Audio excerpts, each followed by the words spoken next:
Hello friends, स्वागत है आपका हमारे YouTube channel UP PCS capsule में। आई होप आप सभी अच्छे होंगे और आपकी तैयारी अच्छी चल रही होगी। आप सभी को पता है हम अपने इस चैनल के माध्यम से यूपी ट्रिपल एससी वन दरोगा की मुख्य परीक्षा के सिलेबस को कवर कर रहे हैं। उसी संबंध में मैं ऑलरेडी कई सारी बुक्स कवर कर चुका हूं, जिसमें हमने प्रैक्टिस सेट्स की बुक कवर की है और इसके अलावा परीक्षा वाणी की एनवायरमेंट एंड इकोलॉजी की बुक भी हमने कवर कर ली है। तो वो 3 पार्ट्स में मैंने बुक कवर की है और तीनों पार्ट्स हमारे प्लेलिस्ट में है, आप वहां पर जाकर देख सकते हैं। इसके अलावा अगर आपको रेगुलर क्विज वगैरह या पीडीएफ चाहिए तो आप हमारे टेलीग्राम ग्रुप में ज्वाइन कर लीजिए, वहां पर आपको सारे पीडीएफ फ्री में मैंने पिन कर रखे हैं, आप वहां से डाउनलोड कर सकते हैं। आज हम इसका चौथा और अंतिम पार्ट लेकर आए हैं। इसमें हम ऊर्जा एवं ऊर्जा संसाधन से संबंधित सारे टॉपिक्स देखेंगे, इसके अलावा कुछ मिक्स टॉपिक हैं उनको देखेंगे। तो चलिए शुरू करते हैं। पहला, निम्नलिखित में से कौन सा ऊर्जा का एक नवीकरणीय स्रोत है? तो हम सभी को पता है सौर ऊर्जा या सोलर एनर्जी आपका ऊर्जा का नॉन कन्वेंशनल एनर्जी रिसोर्स है। आगे देखते हैं, निम्नलिखित में कौन सा एक जीवाश्म ईंधन नहीं है, यानी आपका फॉसिल फ्यूल नहीं है। तो इसमें से कौन सा आपका नहीं है? तो आपका जो यूरेनियम है, बेसिकली ये एक न्यूक्लियर फ्यूल है, ये आपका जीवाश्म ईंधन या फॉसिल फ्यूल इसको नहीं माना जाता। जीवाश्म ईंधनों में एकमात्र ऊर्जा का चरम स्रोत है, ठीक है। तो आपको पता है जो सूर्य है, ये आपका एकमात्र ऊर्जा का चरम स्रोत है। आगे देखते हैं, जीवाश्म ईंधन के बाद भारतवर्ष की ऊर्जा की आवश्यकताओं की पूर्ति के लिए दूसरा सबसे महत्वपूर्ण स्रोत है। तो दूसरा सबसे महत्वपूर्ण स्रोत आपका हाइड्रो इलेक्ट्रिक एनर्जी है, आपका ऑप्शन ए। सबके लिए सतत ऊर्जा दशक, ये किसकी पहल है? ये बेसिकली आपकी यूनाइटेड नेशंस की पहल है, यानी संयुक्त राष्ट्र संघ की। ऊर्जा संकट से क्या तात्पर्य है? ऊर्जा संकट से तात्पर्य है बेसिकली आपका कोयला तथा पेट्रोल जैसे जीवाश्म ईंधन के समाप्त होने का खतरा, क्योंकि देखिए ये कन्वेंशनल एनर्जी रिसोर्सेज है, ये फॉसिल फ्यूल्स है और इनकी जो एक तरह से हम कह सकते हैं ये नवीकरणीय नहीं है। इसकी वजह से इनके समाप्त होने के खतरे को ही आपका एनर्जी थ्रेट या फिर हम कह सकते हैं एनर्जी इनसिक्योरिटी बोला जाता है या ऊर्जा संकट बोला जाता है। अनवीकरणीय व नवीकरणीय ऊर्जा संसाधन, इनके बारे में देखते हैं। भारत में धारणीय विकास के दृष्टिकोण से विद्युत उत्पाद का सबसे अच्छा स्रोत कौन सा है? अगर हम धारणीय विकास की तरफ से बात करें या सस्टेनेबल डेवलपमेंट की तरफ से बात करें तो सबसे अच्छा स्रोत इस समय जल विद्युत है। ये क्वेश्चन अभी भी आता है, लेकिन मोस्टली अब यहाँ पर आपको सोलर एनर्जी मिलेगा, ठीक है। ज्यादातर सोलर एनर्जी देते हैं, क्योंकि आप सभी को पता है जो डैम्स वगैरह होते हैं इसकी वजह से भी हमें नदियों का पानी रोकना पड़ता है, पहाड़ वगैरह काटने पड़ते हैं। और काफी अगर आप देखें, जो अभी ग्लेशियर लेक आउटबर्स्ट फ्लड आई थी आपकी उत्तराखंड में, उसकी वजह से भी काफी ये चर्चा में रहे थे कि इस तरह हमें पहाड़ों पर चट्टानों को काटकर हाइड्रो इलेक्ट्रिक डैम बनाने चाहिए या नहीं। तो यहाँ पर सोलर एनर्जी अब ज्यादा प्रेफर की जा रही है। निम्नलिखित में से किस नवीकरणीय ऊर्जा संसाधन की वर्ष 2014 में स्थापित क्षमता देश में सर्वाधिक है? तो सबसे ज्यादा सर्वाधिक आपकी कौन सी नवीकरणीय? देखिए सारे नवीकरणीय में से पवन ऊर्जा की क्षमता 2014 में सर्वाधिक थी। और अगर नीचे देखें, ध्यातव्य है कि 31 दिसंबर 2021 तक सौर, पवन, बायोमास एवं लघु पनबिजली यानी माइक्रो हाइडल पावर प्लांट की कुल स्थापित क्षमता 26.66% है। कुल स्थापित क्षमता इतने मेगावाट के बराबर है, जिसमें पवन ऊर्जा का योगदान 40,082 मेगावाट है, ठीक है। और सौर ऊर्जा का आपका 49,346, जैव ऊर्जा का इतना। तो इस समय आप देखेंगे तो सबसे ज्यादा किसका मिलेगा आपको? सोलर एनर्जी का। सरकार की तरफ से बहुत सारी योजनाएं भी चलाई जा रही हैं, ठीक है। इंटरनेशनल सोलर अलायंस आपने सुना ही होगा। निम्नलिखित में से कौन सा नवीकरणीय ऊर्जा का स्रोत है? तो कौन है नवीकरणीय ऊर्जा का स्रोत? आपका बायोमास एनर्जी। हमने ऊपर देखा था, चार सबसे इंपॉर्टेंट इसमें मानी जाती हैं। एक होती है आपकी सोलर, एक होती है आपकी विंड, ठीक है, एक होती है आपकी बायोमास और एक होते हैं आपके MHPP यानी माइक्रो हाइडल पावर प्लांट्स। ये सारे ही आपके नॉन कन्वेंशनल एनर्जी रिसोर्सेज में आते हैं, NCER, non conventional energy resources या नवीकरणीय ऊर्जा संसाधन जिसको आप बोलते हो हिंदी में। कौन सा नवीकरणीय ऊर्जा का स्रोत है? तो बायोमास, ये मैंने आपको यहाँ पर बता दिया। एक अनवीनीकृत ऊर्जा है, ठीक है। अनवीनीकृत ऊर्जा पूछ रहा है तो इसमें से कौन सी होगी? पेट्रोलियम। बाकी बायोगैस, विंड एनर्जी और आपकी सोलर एनर्जी, ये तीनों ही नॉन कन्वेंशनल एनर्जी रिसोर्सेज है, NCER। आगे देखते हैं, छत्तीसगढ़ का में ऊर्जा का मुख्य स्रोत कौन सा है? तो छत्तीसगढ़ में सबसे ज्यादा बनती है आपकी थर्मल पावर प्लांट है, तो तापीय ऊर्जा। इंडिया में भी इस समय देखें तो सबसे ज्यादा जो शेयर है वो लगभग आपका जो थर्मल पावर प्लांट है हमारे, सबसे ज्यादा इन्हीं का शेयर है, मतलब जहां पर कोयले से आपके बिजली बनती है। अब देखते हैं वैकल्पिक ऊर्जा, जिसमें सौर ऊर्जा स्पेशली वाला सेक्शन है सौर ऊर्जा का। निम्नलिखित ऊर्जा में से कौन सी जैविक मात्रा में सर्वाधिक उपयोग की जाती है? तो सबसे ज्यादा कौन सी जैविक मात्रा में यूज की जाती है? सौर ऊर्जा। निम्नलिखित में से कौन वैकल्पिक ऊर्जा का सबसे बड़ा संग्रहगार है? तो आपकी सोलर एनर्जी सबसे बड़ा संग्रहगार है। सौर ऊर्जा निम्नलिखित में से किससे प्राप्त होती है? बड़ा सिंपल क्वेश्चन है, देखिए सूर्य से हमें सौर ऊर्जा प्राप्त होती है। निम्नलिखित ऊर्जा स्रोतों में कौन सा सर्वोत्तम पर्यावरण अनुकूल है? तो निम्नलिखित में से कौन सा सर्वोत्तम आपका अनुकूल है? वो है आपके सोलर सेल। निम्नलिखित ऊर्जा स्रोतों में से कौन पर्यावरण को स्वच्छ रखने के लिए सर्वोत्तम है? तो आपका सोलर सेल सबसे ज्यादा आपके बेनिफिशियल है। ऊर्जा के किस रूप में प्रदूषण की समस्या नहीं होती? तो सौर ऊर्जा में आपके प्रदूषण की समस्या नहीं होती। निम्नलिखित ऊर्जा स्रोतों में से कौन पर्यावरणीय प्रदूषण नहीं उत्पन्न करता? तो कौन नहीं करता? सौर ऊर्जा। भारत में निम्नलिखित में से कौन नवीकरणीय ऊर्जा स्रोत सर्वाधिक संभाव्यता वाला है? तो आपका जैवपुंज शक्ति, सॉरी माफ कीजिएगा, सौर शक्ति, सोलर एनर्जी। नवा, अंतरराष्ट्रीय सौर गठबंधन यानी इंटरनेशनल सोलर अलायंस को 2015 के संयुक्त राष्ट्र जलवायु परिवर्तन सम्मेलन में प्रारंभ किया गया था। बिल्कुल ठीक है, ये कॉप 21 की बात कर रहा है, जहां पर आपका पेरिस समझौता साइन हुआ था। भारत और फ्रांस की बेसिकली एक पहल है। इस गठबंधन में संयुक्त राष्ट्र के सभी देश सम्मिलित है, तो सभी देश नहीं, बेसिकली जो आपके मोस्टली ट्रॉपिकल कंट्रीज ज्यादातर इसमें शामिल है, लेकिन अब धीरे धीरे सभी के लिए खोला जा रहा है। अभी अगर लेटेस्ट मेंबर की बात करें तो डेमोक्रेटिक रिपब्लिक ऑफ कॉन्गो, ठीक है, कॉन्गो गणराज्य इसका लेटेस्ट मेंबर अभी हाल ही में बना था। ठीक है, तो इसमें दूसरा वाला स्टेटमेंट गलत होगा, पहला स्टेटमेंट आपका इसमें ठीक है। कभी कभी समाचारों में दिखाई पड़ने वाले घरेलू अंश आवश्यकता या डोमेस्टिक कंटेंट रिक्वायरमेंट पद का संबंध किससे है? बेसिकली ये भी सोलर सेक्टर से आपका संबंधित है। तो हमारे देश में सौर शक्ति उत्पादन का विकास करने से, ऑप्शन ए। डीसीआर को बोला जाता था, डोमेस्टिक कंटेंट रिक्वायरमेंट। आगे देखते हैं, अंतरराष्ट्रीय सौर गठबंधन का प्रथम शिखर सम्मेलन निम्नलिखित में से किस शहर में हुआ था? तो सबसे पहले यह हुआ था नई दिल्ली में। हेडक्वार्टर देखिए इसका कहां पर है? हेडक्वार्टर इसका गुड़गांव में है, याद रखिएगा, गुरुग्राम में, सॉरी अब तो गुरुग्राम नाम है इसका, गुरुग्राम में इसका हेडक्वार्टर है। अंतरराष्ट्रीय सौर गठबंधन आईएसए ने हाल ही में एशिया और प्रशांत क्षेत्र में सौर ऊर्जा परियोजना को बढ़ावा देने के लिए किस अंतरराष्ट्रीय संगठन के साथ समझौते पर हस्ताक्षर किए हैं? तो इनमें से किसके साथ इन्होंने किए हैं? एशियाई विकास बैंक यानी एडीबी, ठीक है, एडीबी यानी एशियन डेवलपमेंट बैंक।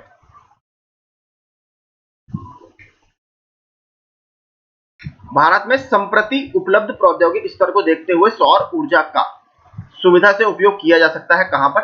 आवासीय भवनों को गर्म पानी की पूर्ति करने के लिए, ठीक है, लघु सिंचाई परियोजनाओं हेतु जल की पूर्ति करने के लिए, आपने देखा होगा बेसिकली कुसुम स्कीम वगैरह भी सरकार के द्वारा लाई गई थी, सड़क प्रकाश की व्यवस्था के लिए, कुछ गांवों और छोटे नगरों के समूह में बिजली की व्यवस्था करने के लिए। अगर भारत में संप्रति उपलब्ध प्रौद्योगिकी यानी जो टेक्नोलॉजी अवेलेबल है उसके आधार पर देखिए यहाँ पर बड़ा मुश्किल है इसमें, क्योंकि देखिए इंटरमिटेंट आपको कंटिन्यूस सप्लाई मिलने में बहुत दिक्कत होती है सोलर में, तो आपका ऊपर के तीनों सही होंगे। विश्व का प्रथम पूर्ण रूप से और सौर ऊर्जा से संचालित अंतरराष्ट्रीय हवाई पत्तन कौन सा है? तो आपका केरल का कोच्चि। 100% सौर संचालित स्वास्थ्य केंद्र वाला कौन सा जिला भारत का पहला जिला बन गया है? तो कौन बना है आपका? सूरत, गुजरात का सूरत। 100% सौर ऊर्जा पर चलने वाला भारतवर्ष का पहला केंद्र शासित प्रदेश है, तो ये आपका दीव। निम्नलिखित स्मार्ट शहरों में से कौन सा दिन में 100% नवीकरणीय ऊर्जा पर चलने वाला भारत का पहला शहर बन गया है? तो कौन शहर बना है आपका? दीव। दो प्रश्न देखिए, 2 बार आ चुका है लगातार ये एग्जाम्स में। अब बात करते हैं बायोडीजल की। जैव ईंधन के संबंध में निम्न में से कौन सा कथन आपका सत्य नहीं है? जैव ईंधन पारिस्थितिकी अनुकूल होता है, जैव ईंधन लागत प्रभावी होता है, जैव ईंधन ऊर्जा संकट के समाधान में योगदान दे सकता है, जैव ईंधन मक्का से भी बनता है। तो कौन सा सत्य नहीं है? लागत प्रभावी। बेसिकली देखिए अभी बायोडीजल अपना इनिशियल स्टेज में है, इनिशियल स्टेजेस में है, इसीलिए थोड़ा सा महंगा है, ठीक है। धीरे धीरे जब टेक्नोलॉजी नॉर्मल हो जाती है तब चीजों के प्राइस कम होने शुरू होते हैं, लेकिन अभी थोड़ा सा ये महंगा है। आगे, निम्नलिखित में कौन सी बायोडीजल की फसल है? तो इसमें से कौन सी बायोडीजल की फसल है? सभी को पता है, जेट्रोफा। ये प्रश्न भी कई बार अब तक रिपीट हो गया। नीचे 4 फसलों के नाम दिए गए हैं, इसमें से किस एक की खेती एथेनॉल के लिए की जा सकती है? तो किसकी खेती की जा सकती है? मक्का के लिए। हमने ऊपर स्टेटमेंट पढ़ा भी था कि मक्का से भी बनता है। जीव भार गैसीकरण को भारत में ऊर्जा संकट के धारणीय या सस्टेनेबल हलों में से एक समझा जाता है। इस संदर्भ में कौन सा या कौन से कथन सही है? नारियल आवरण, मूंगफली का छिलका और धान की भूसी का उपयोग जीव भार गैसीकरण के लिए किया जा सकता है। जीव भार गैसीकरण द्वारा जनित ज्वलनशील गैसों में केवल हाइड्रोजन और कार्बन डाइऑक्साइड होती है। देखिए ये नहीं होता, इसमें और भी बहुत कुछ होता है। हमने, अगर आप पिछले प्रश्न देखेंगे मेरे, उसमें जो हमने परीक्षा वाले डिस्कस की है, उसमें मैंने आपको बताया था कि सिर्फ इसके अलावा बहुत सारी गैसेस निकलती है, मेथेन वगैरह निकलती है, oxides of sulphur, oxides of nitrogen भी उसमें निकलते हैं। जीव भार गैसीकरण द्वारा जनित ज्वलनशील गैसों को ऊष्मा उत्पादन में सीधे ही उपयोग कर सकते हैं, लेकिन अंतर दहन इंजनों में नहीं। देखिए ये स्टेटमेंट भी इसका गलत है, केवल पहला स्टेटमेंट यहाँ पर आपका सही होगा। अगला देखते हैं, भारत में जैविक डीजल के उत्पादन के लिए जेट्रोफा कार्कास के अलावा पोंगामिया पिनाटा को भी क्यों एक उत्तम विकल्प माना जाता है? भारत के अधिकांश शुष्क क्षेत्रों में पोंगामिया पिनाटा प्राकृतिक रूप से उगता है। पोंगामिया पिनाटा के बीजों में लिपिड अंश बहुतायत में होता है, जिसमें लगभग आधा ऑलाइक अम्ल होता है। तो बेसिकली आपका इसीलिए दोनों ही स्टेटमेंट ये बिल्कुल ठीक है, इसीलिए आपका पोंगामिया पिनाटा को भी जेट्रोफा के साथ साथ एक अच्छा बायोडीजल का सोर्स माना जा रहा है। ऑप्शन सी यहाँ पर सही होगा। हरित ईंधन या ग्रीन फ्यूल की बात करते हैं। निम्नलिखित ईंधनों में से कौन सा न्यूनतम पर्यावरणीय प्रदूषण उत्पन्न करता है? तो कौन करता है? आपका हाइड्रोजन। हाइड्रोजन एक बहुत ग्रीन फ्यूल माना जाता है। सरकार ने भी अभी नेशनल ग्रीन हाइड्रोजन मिशन भी लॉन्च किया है, आप सभी को पता होगा। निम्नलिखित में से कौन सा ईंधन न्यूनतम पर्यावरण प्रदूषण उत्पन्न करता है? तो हाइड्रोजन ही इसका सही उत्तर होगा। निम्नलिखित ईंधनों में से कौन न्यूनतम पर्यावरणीय प्रदूषण उत्पन्न करता है? फिर से वही हाइड्रोजन। निम्नलिखित में से कौन सा हरित ईंधन का स्रोत है? तो इसमें कौन हरित ईंधन का स्रोत है? देखिए इसमें से कोई सा भी आपका उत्तर सही नहीं है। एथेनॉल एक प्रसिद्ध अल्कोहल है, जिसे एथिल अल्कोहल भी कहते हैं।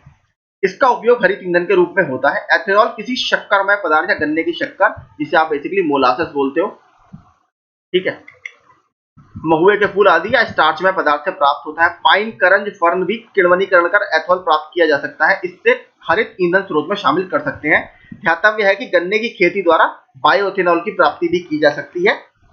इसका उपयोग ईंधन के रूप में करके ऊर्जा प्राप्त की जा सकती है। तो इसमें देखिए उपयुक्त में से कोई नहीं, सभी के साथ ये सभी से हमें प्राप्त हो सकता है। देखिए पाइन से भी, करंज से भी और फर्न से भी हमें ये मिल सकता है। तो इसमें मल्टीपल स्टेटमेंट आपके सही है या मल्टीपल ऑप्शन सही है। पांचवा, फ्यूल सेल्स जिसमें हाइड्रोजन से समृद्ध ईंधन और ऑक्सीजन का उपयोग विद्युत पैदा करने के लिए होता है, इसके संदर्भ में निम्नलिखित कथनों पर विचार कीजिए। यदि शुद्ध हाइड्रोजन का उपयोग ईंधन के रूप में होता है, तो फ्यूल सेल उप उत्पाद या बाई प्रोडक्ट के रूप में ऊष्मा एवं जल का उत्सर्जन करता है। फ्यूल सेल्स का उपयोग भवनों को विद्युत प्रदान के लिए तो किया जा सकता है, किंतु लैपटॉप, कंप्यूटर जैसी छोटी डिवाइसेस के लिए नहीं। देखिए ऑलमोस्ट ये उल्टा है। इतनी बड़ी एक तरह से बिल्डिंग के लिए इलेक्ट्रिसिटी सप्लाई करने के लिए इनका उपयोग नहीं हो सकता। बहुत छोटे छोटे अप्लायंसेस वगैरह में इसका यूज किया जा सकता है। तो ये उल्टा है, ठीक है, ये गलत स्टेटमेंट है। फ्यूल सेल प्रत्यावर्ती धारा के रूप में विद्युत उत्पादन करते हैं, ये भी बेसिकली आपका गलत है। डायरेक्ट करंट के रूप में विद्युत उत्पादन करते हैं। केवल एक स्टेटमेंट आपका इसमें सही है, ठीक है, डायरेक्ट करंट जो मैं आपको बता रहा हूँ, दृष्ट धारा आपका एक, तो केवल एक स्टेटमेंट इसमें ठीक होगा। सूक्ष्म जैविक ईंधन कोशिकाएं या माइक्रोबियल फ्यूल सेल ऊर्जा का धारणीय या सस्टेनेबल स्रोत समझी जाती है। क्यों? ये जीवित जीवों को उत्प्रेरक के रूप में प्रयुक्त कर कुछ सबस्ट्रेटों से विद्युत उत्पादन कर सकती हैं। ये विविध प्रकार के अजैव पदार्थों से सबस्ट्रेट के रूप में प्रयुक्त, अजैव पदार्थ देखिए इसमें यूज नहीं होते, ठीक है, सॉरी माफ कीजिएगा, अजैव पदार्थ इसमें यूज होते हैं, माफ कीजिए। ये जल का शोधन और विद्युत उत्पादन करने के लिए अपशिष्ट यानी आपका जो वेस्ट वगैरह होता है, जल संशोधन या जल शोधन संयंत्रों में स्थापित की जा सकती है। तो बिल्कुल देखिए तीनों स्टेटमेंट आपके यहाँ पर ठीक है। ऑप्शन डी यहाँ पर आपका सही है। शैवाल आधारित जैव ईंधनों का उत्पादन संभव है, लेकिन इस उद्योग के संवर्धन में विकासशील देशों की क्या सीमाएं हैं? बेसिकली शैवाल आधारित जैव ईंधनों का उत्पादन केवल समुद्रों में ही संभव है, महाद्वीपों पर नहीं, ठीक है, ऐसा कुछ नहीं है। देखिए जो आपके इनका एक्सट्रैक्शन भी किया जा सकता है, तो इसका उपयोग आप कहीं और भी कर सकते हो। तो ऐसा नहीं है कि समुद्रों में ही केवल उसका यूज है। मेन देखिए जो लिमिटेशन है, ये जो टेक्नोलॉजीज होती है बहुत महंगी होती है, ठीक है। आपको सभी को पता है कोई भी अगर कंपनी नई कोई टेक्नोलॉजी इजाद करती है, जैसे शैवाल से जैव ईंधन बनाने की, तो वो शुरू में अपनी कॉस्ट रिकवरी के लिए उसकी प्राइस बहुत हाई रखती है। इसी वजह से थोड़ा सा टेक्नोलॉजी जो होती है महंगी होती है, जो विकासशील देशों के लिए अफोर्ड करना थोड़ा मुश्किल होता है। तो ये पहला वाला इसमें कोई कारक नहीं है। शैवाल आधारित जैव ईंधन उत्पादन को स्थापित करने और इंजीनियरिंग करने हेतु निर्माण पूरा होने तक उच्च स्तरीय विशेषज्ञता या प्रौद्योगिकी की जरूरत होती है। जो मैं आपसे कह रहा हूँ, काफी साइंटिफिकली इसमें बहुत टेक्निक आपको चाहिए और इसको चलाने के लिए भी बहुत स्किल पीपल आपको चाहिए, ठीक है, जो केवल आपको डेवलप्ड कंट्रीज वगैरह में ज्यादा देखने के लिए मिलते हैं। आर्थिक रूप से व्यवहार्य उत्पादन के लिए बड़े पैमाने पर सुविधाओं की स्थापना की आवश्यकता होती है। जिससे पारिस्थितिक एवं सामाजिक सरोकार उत्पन्न हो सकते हैं। तो देखिए इसमें ऑप्शन बी बिल्कुल ठीक होगा, पहला स्टेटमेंट इसमें गलत है, ये कोई इसकी लिमिटेशन नहीं है। बजट 2011-12 में जैव मूल एस्फॉल्ट या बायो एस्फॉल्ट पर मूल सीमा शुल्क की पूरी छूट प्रदान की गई है। इस पदार्थ का क्या महत्व है? पारंपरिक एस्फॉल्ट के विपरीत बायो एस्फॉल्ट जीवाश्म ईंधनों पर आधारित नहीं होता। बायो एस्फॉल्ट अनवीकरणीय या नॉन रिन्यूएबल साधनों से निर्मित हो सकता है। बायो एस्फॉल्ट जैव अवशिष्ट पदार्थों से निर्मित हो सकता है। बायो एस्फॉल्ट से सड़कों की ऊपरी सतह बिछाना पारिस्थितिकी के अनुकूल है। आपका इसमें 1, 3 और 4 इसमें सही होगा, दूसरा स्टेटमेंट इसमें गलत है। भारत का सबसे पहला जैविक खेती पर आधारित राज्य कौन सा है? तो ये काफी न्यूज में था, सिक्किम। निम्नलिखित में से कौन सा दुनिया का पहला 100% जैविक राज्य है? तो इसका भी वही आंसर है, सिक्किम। भारत में जैविक कृषि के संदर्भ में निम्नलिखित कथनों पर विचार कीजिए। जैविक उत्पादन के लिए कार्यक्रम यानी एनपीओपी केंद्रीय ग्रामीण विकास मंत्रालय के मार्गदर्शन एवं निर्देश के अधीन कार्य करता है। एनपीओपी के क्रियान्वयन के लिए कृषि और प्रसंस्कृत खाद्य उत्पाद निर्यात विकास प्राधिकरण यानी एपेडा सचिवालय के रूप में कार्य करता है। सिक्किम भारत का पहला पूरी तरीके से जैविक आपका राज्य बन गया। ये स्टेटमेंट तो बिल्कुल ठीक है और ये भी ठीक है। देखिए पहला स्टेटमेंट इसमें गलत है, ऑप्शन बी आपका यहाँ पर बिल्कुल ठीक होगा। ठीक है, इसमें के लिए जो आपका मिनिस्ट्री ऑफ रूरल डेवलपमेंट है ये आपका काम नहीं करती। अगर आप यहाँ पर पढ़े तो किसके लिए है? वाणिज्य एवं उद्योग मंत्रालय यानी ministry of commerce and industry के द्वारा ये कार्य क्रियान्वित किया जाता है। तो आपका मिनिस्ट्री ऑफ रूरल डेवलपमेंट वहां पर नहीं होगा। नाभिकीय शक्ति परियोजनाओं के अंतर्गत पर्यावरणीय प्रभाव जिनका अध्ययन किया जाना तथा हल निकाला जाना है वे हैं बेसिकली क्या क्या? वायु, मृदा एवं जल का रेडियोधर्मी दूषण बिल्कुल ठीक है। वन अपरोपण तथा पेड़ पौधों एवं जंतु समूह की क्षति ये भी ठीक है। रेडियोधर्मी अपशिष्ट का निस्तारण यानी आप जो फ्यूल वेस्ट है आपका न्यूक्लियर फ्यूल का वेस्ट है उसको आप कैसे डिस्पोज करोगे ये भी है काफी इंपॉर्टेंट। तो इसमें तीनों ही बिल्कुल आपके ठीक है। कोयला आधारित तापीय बिजली घर में अम्ल वर्षा अंशदायी होते हैं। ठीक है, अम्ल वर्षा में अंशदायी होते हैं। कोयले के जलने पर कार्बन की ऑक्साइडें उत्सर्जित होती है। तो ये बिल्कुल ठीक है, लेकिन देखिए ये इसका कारण नहीं है, मैं आपको बता चुका हूँ। ये जो होता है बेसिकली ऑक्साइड्स ऑफ सल्फर और ऑक्साइड्स ऑफ नाइट्रोजन की वजह से होता है। तो ऑक्साइड्स कार्बन की भी निकलती है, लेकिन यहाँ पर बात कर रहा है अम्ल वर्षा की। तो ये अम्ल वर्षा में आपके एक तरह से उत्तरदायी नहीं होती। तो ये दोनों स्टेटमेंट ठीक है, लेकिन ये इसकी व्याख्या नहीं करता। ठीक है, तो इसमें मेरे ख्याल से बी आपका सही होना चाहिए, ऑप्शन बी। देखते हैं, देखिए वही है, बी बिल्कुल ठीक है। भारत के निम्नलिखित क्षेत्रों में से किसमें भूतापीय ऊर्जा के स्रोत नहीं पाए गए हैं? तो बेसिकली आपके गंगा के डेल्टा में भूतापीय ऊर्जा के स्रोत नहीं पाए गए हैं। अब देखते हैं, खनिज आपका समाप्त होने योग्य। सौर ऊर्जा की बात करें असमाप्त होने योग्य क्योंकि ये नवीकरणीय ऊर्जा का संसाधन है। अगर बात करें बायोगैस की तो बायोगैस आपका मीथेन सबसे इंपॉर्टेंट इसका कंपोनेंट क्या होता है? मीथेन होता है और कार्बन डाइऑक्साइड। और वन अपरोपण से आपका कहीं ना कहीं वर्षा वगैरह से इंपैक्ट पड़ता है। तो आपका इसमें क्या सही होगा? ए का तीसरा, बी का चौथा, ए का तीसरा, बी का चौथा, दो विकल्प में है। बायोगैस आपका 2, बायोगैस ऑफ ए आपका ऑप्शन ए यहाँ पर सही है। प्रदूषण, अब बात करते हैं पॉल्यूशन की। मानव जनित पर्यावरणीय प्रदूषण कहलाते हैं क्या? Anthropogenic, option D. मानव गतिविधियों से परिवर्तित पर्यावरण कहलाता है तो उसको बोलते हैं एंथ्रोपोजेनिक पर्यावरण, ऑप्शन बी।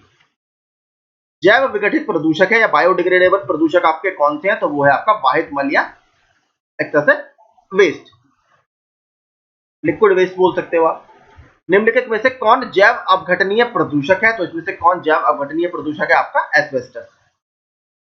निम्नलिखित में से कौन सा जैव निम्नीकरणीय है या बायोडिग्रेडेबल है जो अपने आप ही समय के साथ धीरे धीरे खत्म हो जाता है? तो इसमें से कौन सा है? आपका रबड़। वायु प्रदूषण की बात करते हैं।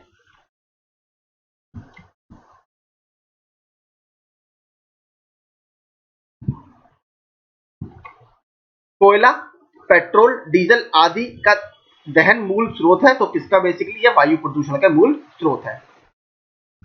प्रकाश रासायनिक धूम्र कोहरे के बनने के समय निम्न में से कौन सा एक उत्पन्न होता है? तो इसमें बेसिकली आपका नाइट्रोजन ऑक्साइड उत्पन्न होता है। ठीक है, नाइट्रोजन ऑक्साइड उत्पन्न इसमें होता है।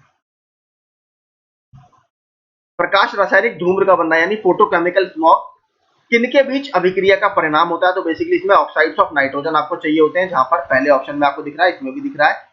ओजोन इसमें चाहिए होता है, ग्राउंड लेवल ओजोन इसमें भी है।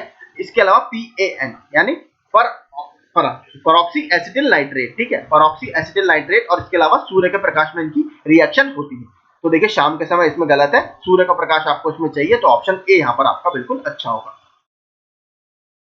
धुआं में आंखों को प्रभावित करने वाला कौन सा शक्तिशाली उत्तेज्य होता है जिसकी वजह से हमारी आंखों से पानी आता है, ठीक है, आंखें आपकी जलन होने लगती है आंखों में, तो इसमें होता है बेसिकली पैन, यानी परऑक्सी एसिटिल नाइट्रेट, पैन। पांचवा, सामान्य परिस्थितियों में वातावरण में प्रदूषण उत्पन्न करने वाली गैस है, तो आपकी carbon monoxide. Carbon monoxide basically जब आपका फ्यूल आपकी गाड़ी में पूरा नहीं जलता है या कुछ अनबर्न्ड हाइड्रोकार्बन उसमें जनरेट होते हैं तो कार्बन मोनोऑक्साइड आपकी बनती है, ठीक है। तो ऑटोमोबाइल वगैरह से काफी बड़ा सेक्टर है, आप यहाँ पर पढ़ भी सकते हो। 50% ऑटोमोबाइल से निकलता है। निम्नलिखित में से कौन एक द्वितीयक प्रदूषक या सेकेंडरी पॉल्यूटेंट नहीं है? स्मॉग है, ओजोन है। सल्फर डाइऑक्साइड देखिए आपका ये सेकेंडरी नहीं प्राइमरी पॉल्यूटेंट है। ऑक्साइड ऑफ नाइट्रोजन और ऑक्साइड ऑफ सल्फर ये आपके दोनों प्राइमरी पॉल्यूटेंट्स हैं। फैन, स्मॉग और ओजोन ये तीनों ही सेकेंडरी पॉल्यूटेंट है या द्वितीयक प्रदूषक है। निम्न में से कौन द्वितीयक प्रदूषक है? कार्बन डाइऑक्साइड प्राथमिक है, फ्लाई एश भी प्राथमिक है, कार्बन मोनोऑक्साइड भी प्राथमिक है, स्मॉग आपका द्वितीयक प्रदूषक है। अधूरे प्रज्वलन के कारण मोटर कार एवं सिगरेट से निकलने वाली रंगीन गैसें, मैंने आपको बताया था जब आपका इनकम्प्लीट कंबशन होता है फ्यूल का, ऊपर अभी ऑटोमोबाइल में जब हमने पढ़ा था, तो आपकी बनती है कार्बन मोनोऑक्साइड, ऑप्शन सी। इसको याद रखिएगा, जब भी आपका इनकम्प्लीट कंबशन होगा या अधूरा प्रज्वलन होगा इंजन सिलेंडर में, तब आपकी कार्बन मोनोऑक्साइड बनेगी। मोटर वाहनों से निकलने वाली निम्न में से कौन सी एक मुख्य प्रदूषक गैस है? तो इसमें भी वही है, देखिए कार्बन मोनोऑक्साइड, क्योंकि मोटर वाहन की यहाँ पर स्पेसिफिकली आपसे बात कर रहा है। वैसे तो देखिए सारे ही मोस्टली ये प्रदूषक है। वाहनों में पेट्रोल के जलने से निम्न धातु वायु को प्रदूषित करती है, तो लेड। पहले देखिए मिलाया जाता था, अब तो ये लेड वगैरह आपने देखा होगा पेट्रोल पंप पर अनलेडेड पेट्रोल भी लिखा हुआ आपको दिखेगा, ठीक है, तो अब नहीं मिलाया जाता। टीईएल था बेसिकली ये, TEL tetraethyl lead. CNG का मुख्य घटक क्या है? तो सीएनजी का मुख्य घटक है आपका मेथेन, CH4। एक बार सीएनजी की फुल फॉर्म भी पूछ ली है, तो कंप्रेस्ड नेचुरल गैस, ठीक है, कंप्रेस्ड नेचुरल गैस। निम्नलिखित वायु प्रदूषकों में से कौन रक्त धारा को दुष्प्रभावित कर मौत उत्पन्न कर सकता है? तो बेसिकली कार्बन मोनोऑक्साइड आपका, आपकी जो रक्त धारा है ब्लड स्ट्रीम है उसके साथ मिलकर आपको कहीं ना कहीं मौत उत्पन्न कर सकता है। निम्नलिखित में कौन सा वायु प्रदूषक ऑक्सीजन की अपेक्षा अधिक शीघ्रता से रक्त के हीमोग्लोबिन में घुल जाता है? तो वो है आपका कार्बन मोनोऑक्साइड, और ये बेसिकली कार्बोक्सी हीमोग्लोबिन बना लेता है, ठीक है, कार्बोक्सी हीमोग्लोबिन, ठीक है, जिसकी वजह से एक तरह से हम कह सकते हैं पूरा आपका ब्लड स्ट्रीम्स में आपकी मौत भी हो सकती है। 14वां, निम्नलिखित में कौन वायु प्रदूषक सर्वाधिक हानिकारक है? तो आपका कार्बन मोनोऑक्साइड, क्योंकि आपकी ये ब्लड स्ट्रीम्स में घुल जाता है बहुत इजीली। निम्नलिखित में कौन सी एक वायु प्रदूषक गैस है और जीवाश्म ईंधन के ज्वलन के स्वरूप उत्पन्न होती है? तो आपकी सल्फर डाइऑक्साइड। फ्लाई ऐश एक प्रदूषक दहन उत्पाद है जो प्राप्त होता है कहां से? तो ये आपके थर्मल पावर प्लांट वगैरह से सबसे ज्यादा प्राप्त हमें होता है, तो इसका क्या होगा? कोयला, क्योंकि थर्मल पावर प्लांट में कोयले से ही बिजली का उत्पादन किया जाता है। फ्लाई ऐश प्रदूषण होता है किससे? ताप विद्युत संयंत्र से, यानी आपका थर्मल पावर प्लांट से। निम्नलिखित में से कौन सा एक वायु प्रदूषण के जैविक सूचक का कार्य करता है या बायो इंडिकेटर्स का? ये भी हम कर चुके हैं, जो लाइकेंस होते हैं ये आपके वायु प्रदूषक के जैविक सूचक का या बायो इंडिकेटर का काम करते हैं। निम्नलिखित में से कौन सा वायु प्रदूषण का सूचक है? देखिए अब इसमें तो इन्होंने कई सारे दे दिए, ठीक है, शैवाल हो गए, मॉस हो गए, पफ बॉल्स हो गए, लाइकेंस हो गए, तो इसमें एक से ज्यादा सही आंसर है। इंपॉर्टेंट सबसे लाइकेन है, लेकिन बाकी ऑप्शन भी देखिए कहीं ना कहीं इसमें माने जाते हैं, लेकिन देखिए अगर ऑफिशियल आंसर की बात करें तो आयोग ने इसका उत्तर सी ही माना है, ठीक है। निम्नलिखित में कौन से वायु प्रदूषण के जैविक सूचक का प्रसिद्ध उदाहरण है? तो आप सभी को पता है लाइकेन। देखिए लेकिन यहाँ पर इन्होंने ऊपर उस वाले प्रश्न में दिक्कत क्या हुई थी, बाकी सारे ऑप्शन भी उसी तरीके के बना दिए गए थे जो उसी कैटेगरी के हैं। यहाँ पर देखिए बाकी ऑप्शन बिल्कुल आप एलिमिनेट कर सकते हो, यहाँ पर लाइकेंस बिल्कुल सही उत्तर होगा। निम्नलिखित में से कौन प्रदूषण संकेतक पौधा है? देखिए इसमें भी देखेंगे आप लाइकेन यहाँ पर आपका सबसे अच्छा ऑप्शन है, ऑप्शन सी। लाइकेन सबसे अच्छे प्रदूषक है किसके? वायु प्रदूषण या एयर पॉल्यूशन के। निम्नलिखित में से कौन बेसिकली आपका जल प्रदूषक नहीं है या वाटर पॉल्यूटेंट नहीं है? तो इसमें आपका जो सल्फर डाइऑक्साइड है ये मुख्य रूप से आपका एयर पॉल्यूशन करती है, ठीक है, एयर पॉल्यूशन करती है। भारत का सर्वाधिक प्रदूषित नगर है? तो भारत का सर्वाधिक प्रदूषित नगर इस समय के हिसाब से आपका अंकलेश्वर था, option A. Green peas India द्वारा 2020 में जनवरी में जारी रिपोर्ट के अनुसार भारत के 287 नगरों में से निम्नलिखित में से कौन सा सर्वाधिक प्रदूषित नगर है? तो इसमें सबसे ज्यादा प्रदूषित है आपका झरिया।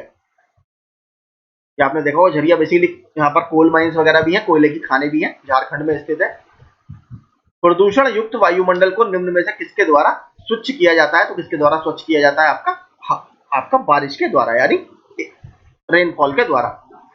27वां देखते हैं, वायु प्रदूषण नियंत्रण हेतु सितंबर 2018 में वायु VAU, ठीक है, ये बेसिकली इसकी बात कर रहा है, प्रणाली का शुभारंभ किस राज्य या नगर में किया गया था? तो उसका शुभारंभ आपका दिल्ली में किया गया। एशियाई भूरा बादल या एशियन ब्राउन क्लाउड 2002 अधिकांशतः फैला था, वहां पर यह फैला था दक्षिण एशिया में, साउथ एशिया में। यहाँ पर भारत भी आपका एक देश है।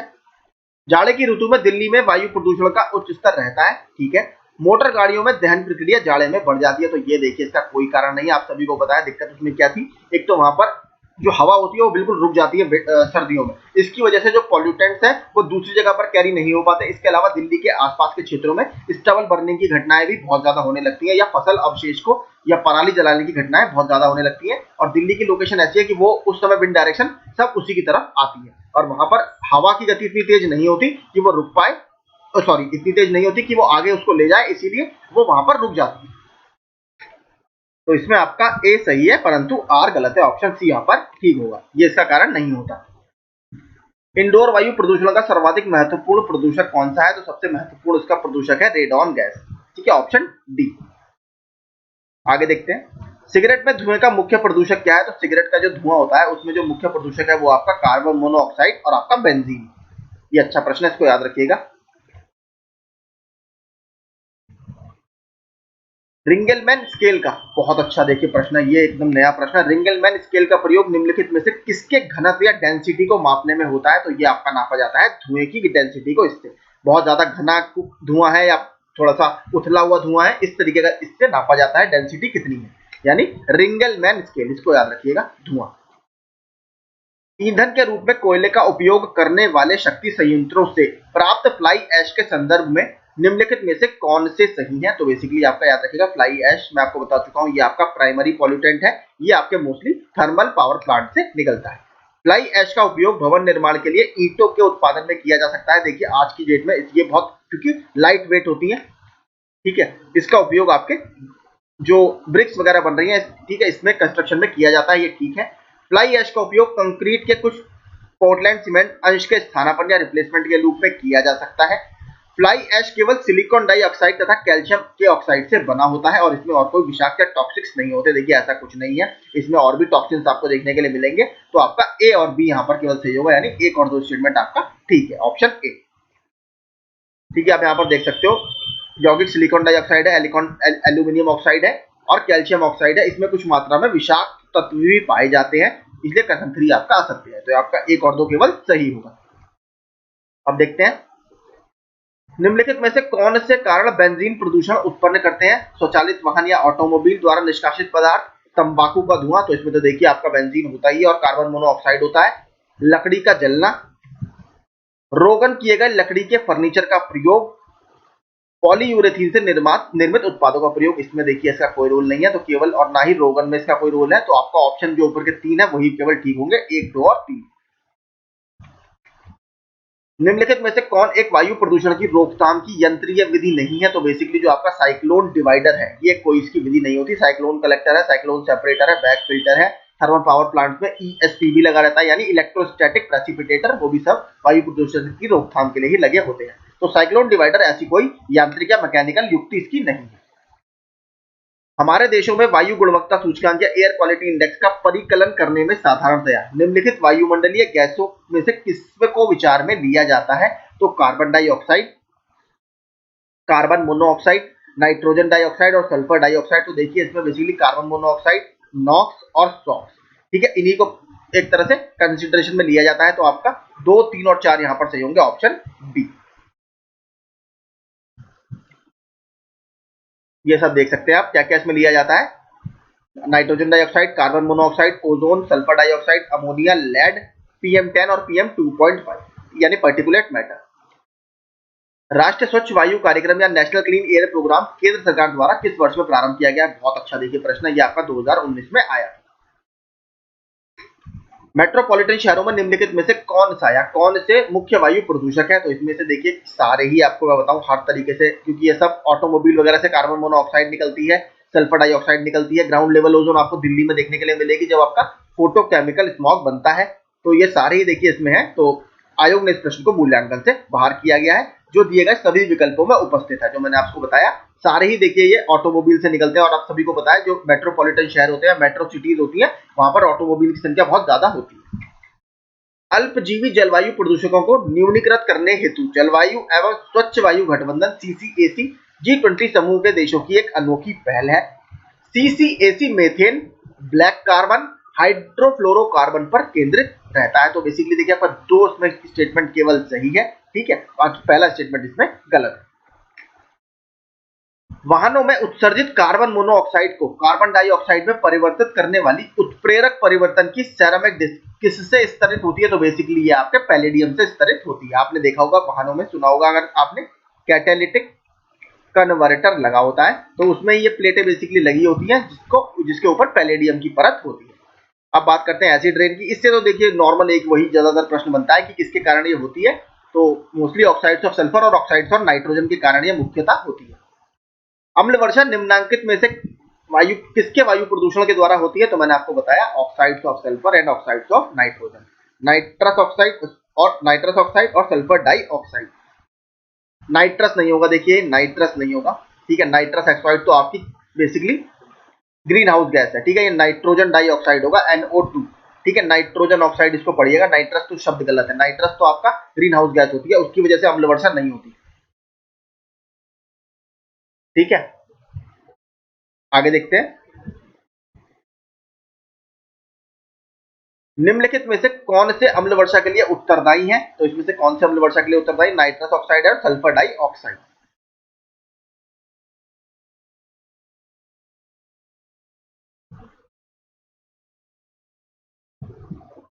अम्ल वर्षा किनके द्वारा होने वाले पर्यावरण प्रदूषण के कारण होती है? तो इसमें किसके कारण होगी? नाइट्रस ऑक्साइड और सल्फर डाइऑक्साइड।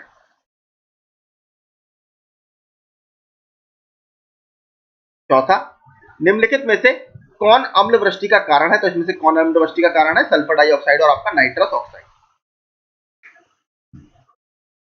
अम्ल वर्षा के लिए निम्नलिखित में से कौन से पर्यावरणीय प्रदूषण आपके उत्तरदायी हैं? तो आपका नाइट्रस ऑक्साइड और सल्फर डाइऑक्साइड। अम्ल वर्षा में कौन अम्ल उपस्थित रहता है? तो अम्ल वर्षा में आप सभी को पता है जो आपका नाइट्रिक एसिड होता है, नाइट्रिक एसिड ये इसमें उपस्थित रहता है, HNO3 नाइट्रिक एसिड। अम्ल वर्षा में निम्नलिखित होते हैं, तो अम्ल वर्षा में सबसे पहले नाइट्रिक एसिड होगा और आपका सल्फ्यूरिक एसिड H2SO4 होगा। अम्ल वर्षा का घटक या घटक है कौन कौन से आपके? HNO3 यानी नाइट्रिक एसिड और H2SO4 यानी सल्फ्यूरिक एसिड। तो ऑप्शन ए और बी इसमें दोनों सही होंगे।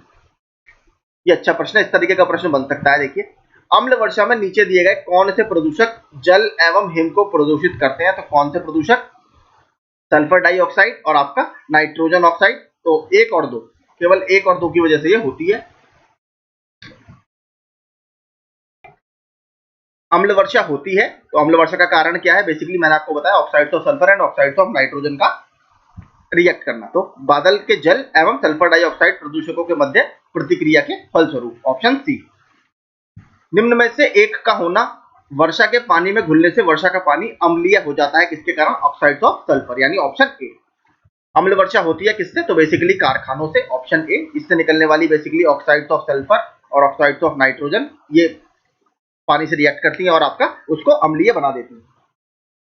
निम्न में से कौन सी गैस वायुमंडल में अम्लीय वर्षा की उत्पत्ति के लिए उत्तरदायी है? आपका सल्फर डाइऑक्साइड। अम्ल वर्षा से निम्नलिखित में से कौन से देश क्षतिग्रस्त होते हैं? तो इसमें अगर देखें तो सबसे ज्यादा जो इंपैक्ट इसका देखने के लिए मिलता है वो मिलता है हमारा कनाडा और आपका नॉर्वे में। ऑप्शन 1 और 3, ठीक है। 1 और 3 किसमें? ऑप्शन बी में है। कनाडा और नॉर्वे में सबसे ज्यादा इसका आपको असर देखने के लिए मिलेगा। यहाँ पर देखिए थोड़ा सा एक्सप्लेनेशन इसका अच्छा है। अम्ल वर्षा से सबसे अधिक क्षतिग्रस्त कनाडा और नॉर्वे होते हैं। ध्यातव्य है कि जर्मनी तथा यूनाइटेड किंगडम में स्थित मिलों से उत्सर्जित SO2 तथा नाइट्रोजन के ऑक्साइड के कारण नॉर्वे तथा स्वीडन में अधिक अम्ल वर्षा होती है। इस अम्ल वर्षा के कारण यहाँ की झीलें अब जैविकीय दृष्टि से मृत हो रही हैं। इसी वजह से अम्ल वर्षा को झील कातिल या लेक किलर भी कहा जाता है। तो ये इंपॉर्टेंट पॉइंट है आपके लिए। अगर आपसे सीधे पूछे कि किसको लेक किलर कहा जाता है, तो बेसिकली एसिड रेन या अम्ल वर्षा को लेक किलर कहा जाता है। किस देश में सर्वाधिक अम्ल वर्षा होती है, तो हमने ऊपर देख लिया नॉर्वे में। और इसके अलावा अगर आपको ऑप्शन में कनाडा दिखे तो कनाडा लगाइएगा। ठीक है, काफी अच्छा ऑप्शन प्रश्न है ये। भूमिगत जल को दूषित करने वाले अजैविक प्रदूषक है, तो कौन से हैं? आर्सेनिक। ठीक है, अब बांग्लादेश वगैरह में और वेस्ट बंगाल में आर्सेनिक कंटेमिनेशन हमें बहुत ज्यादा देखने के लिए मिलता है। आगे शायद आपको ऐसा प्रश्न देखने के लिए भी मिलेगा। औद्योगिक मलबे से सर्वाधिक रासायनिक प्रदूषण होता है, तो क्या है आपका? चमड़ा उद्योग से। ठीक है, इसी वजह से आपने देखा होगा कानपुर वगैरह से चमड़ा उद्योग को शिफ्ट कर दूसरी जगह पर ले जाया भी जा रहा है, क्योंकि यहाँ पर गंगा नदी से काफी ज्यादा प्रदूषित हो रही थी। निम्नलिखित में से कौन एक वायु प्रदूषण से संबंधित नहीं है, तो कौन नहीं है आपका? यूट्रोफिकेशन। यूट्रोफिकेशन बेसिकली आपका किससे संबंधित है? वाटर। ठीक है, ये मैंने जो अपना टेलीग्राम ग्रुप में पीडीएफ डाले हैं उसमें आपको मिल जाएगा। यूट्रोफिकेशन मैंने उसमें पूरा डाला है, डायग्राम भी उसमें आपको चील वगैरह वाला मिल जाएगा।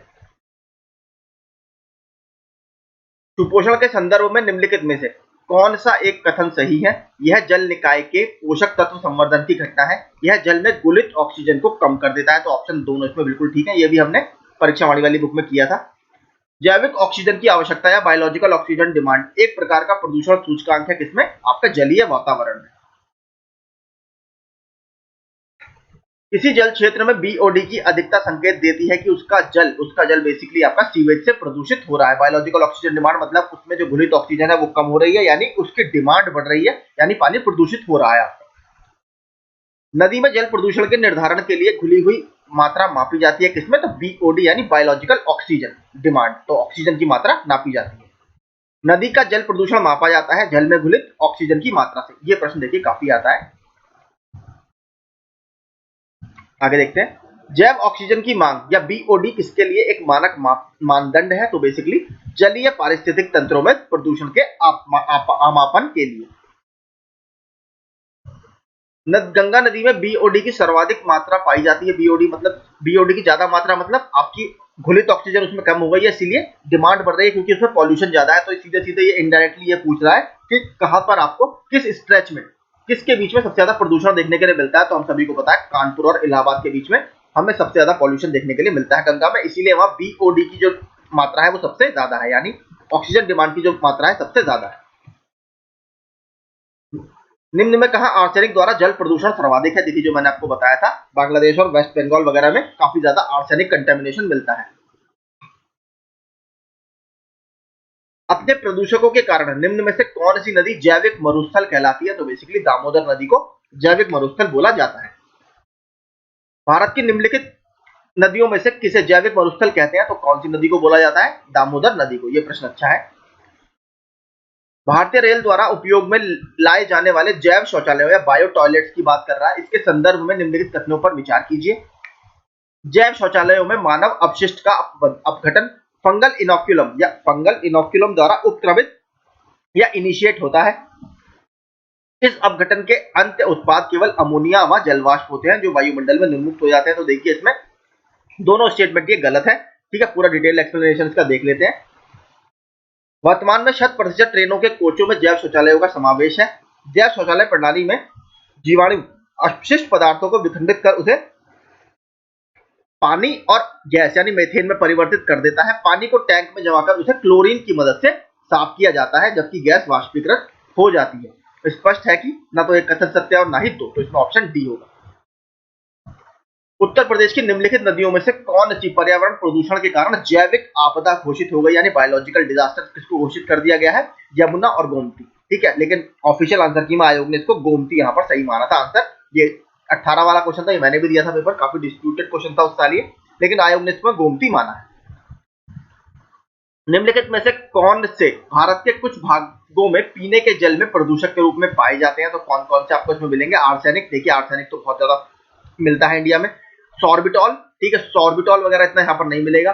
फ्लोराइड, बिल्कुल ठीक है, फ्लोराइड दांत वगैरह पीले भी होते हैं इससे, ये हो गया। इसके अलावा आपका फॉर्मेल्डिहाइड ये नहीं मिलता। यूरेनियम कंटेमिनेशन भी आपको कुछ जगह देखने के लिए मिलेगा। तो 1, 3 और 5 इसका होगा ऑप्शन सी। नौकनी संलक्षण उत्पन्न होता है, तो नौकनी संलक्षण उत्पन्न किसके कारण होता है? ये आपका बेसिकली फ्लोराइड के प्रदूषण के कारण उत्पन्न होता है।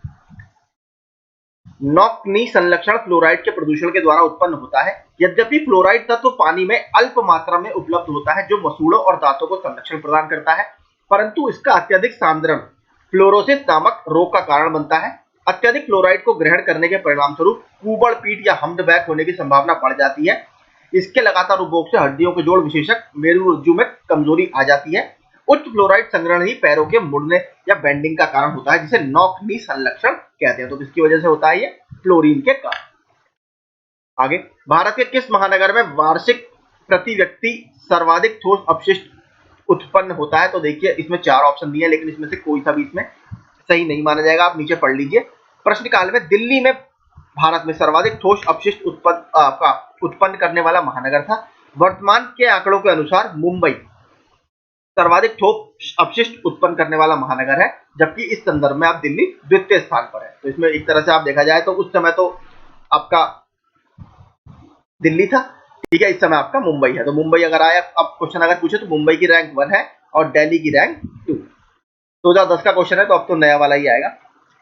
भारत के ठोस अपशिष्ट प्रबंधन नियम 2016 के अनुसार निम्नलिखित में से कौन सा एक कथन सही है? अपशिष्ट उत्पादक को 5 कोटियों में अपशिष्ट अलग अलग करने होंगे। ये नियम केवल अधिसूचित नगरीय स्थानीय निकायों, अधिसूचित नगरों तथा सभी औद्योगिक नगरों पर ही लागू होंगे। इन नियमों में अपशिष्ट भराव स्थलों तथा अपशिष्ट प्रसंस्करण सुविधाओं के लिए सटीक और ब्यौरेवार मानदंड, या जो लैंडफिल्स वगैरह आपके हैं उसके लिए आपको सटीक और ब्यौरेवार मानदंड उपबंधित है। तो ऑप्शन सी यहाँ पर आपका सही होगा। अब देखते हैं समुद्री प्रदूषण का टॉपिक।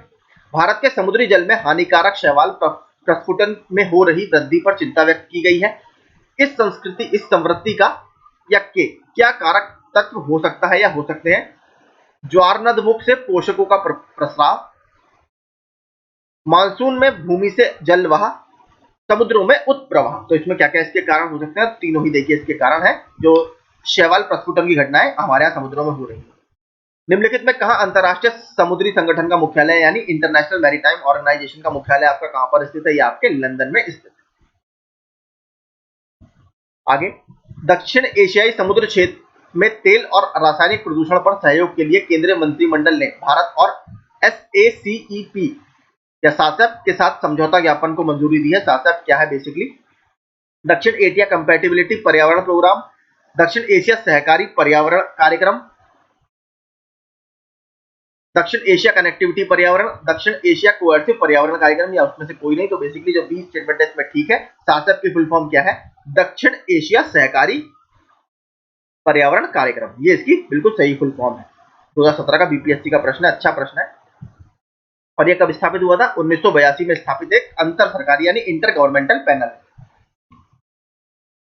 महासागरों का अम्लीकरण बढ़ रहा है, यह घटना क्यों चिंता का विषय है?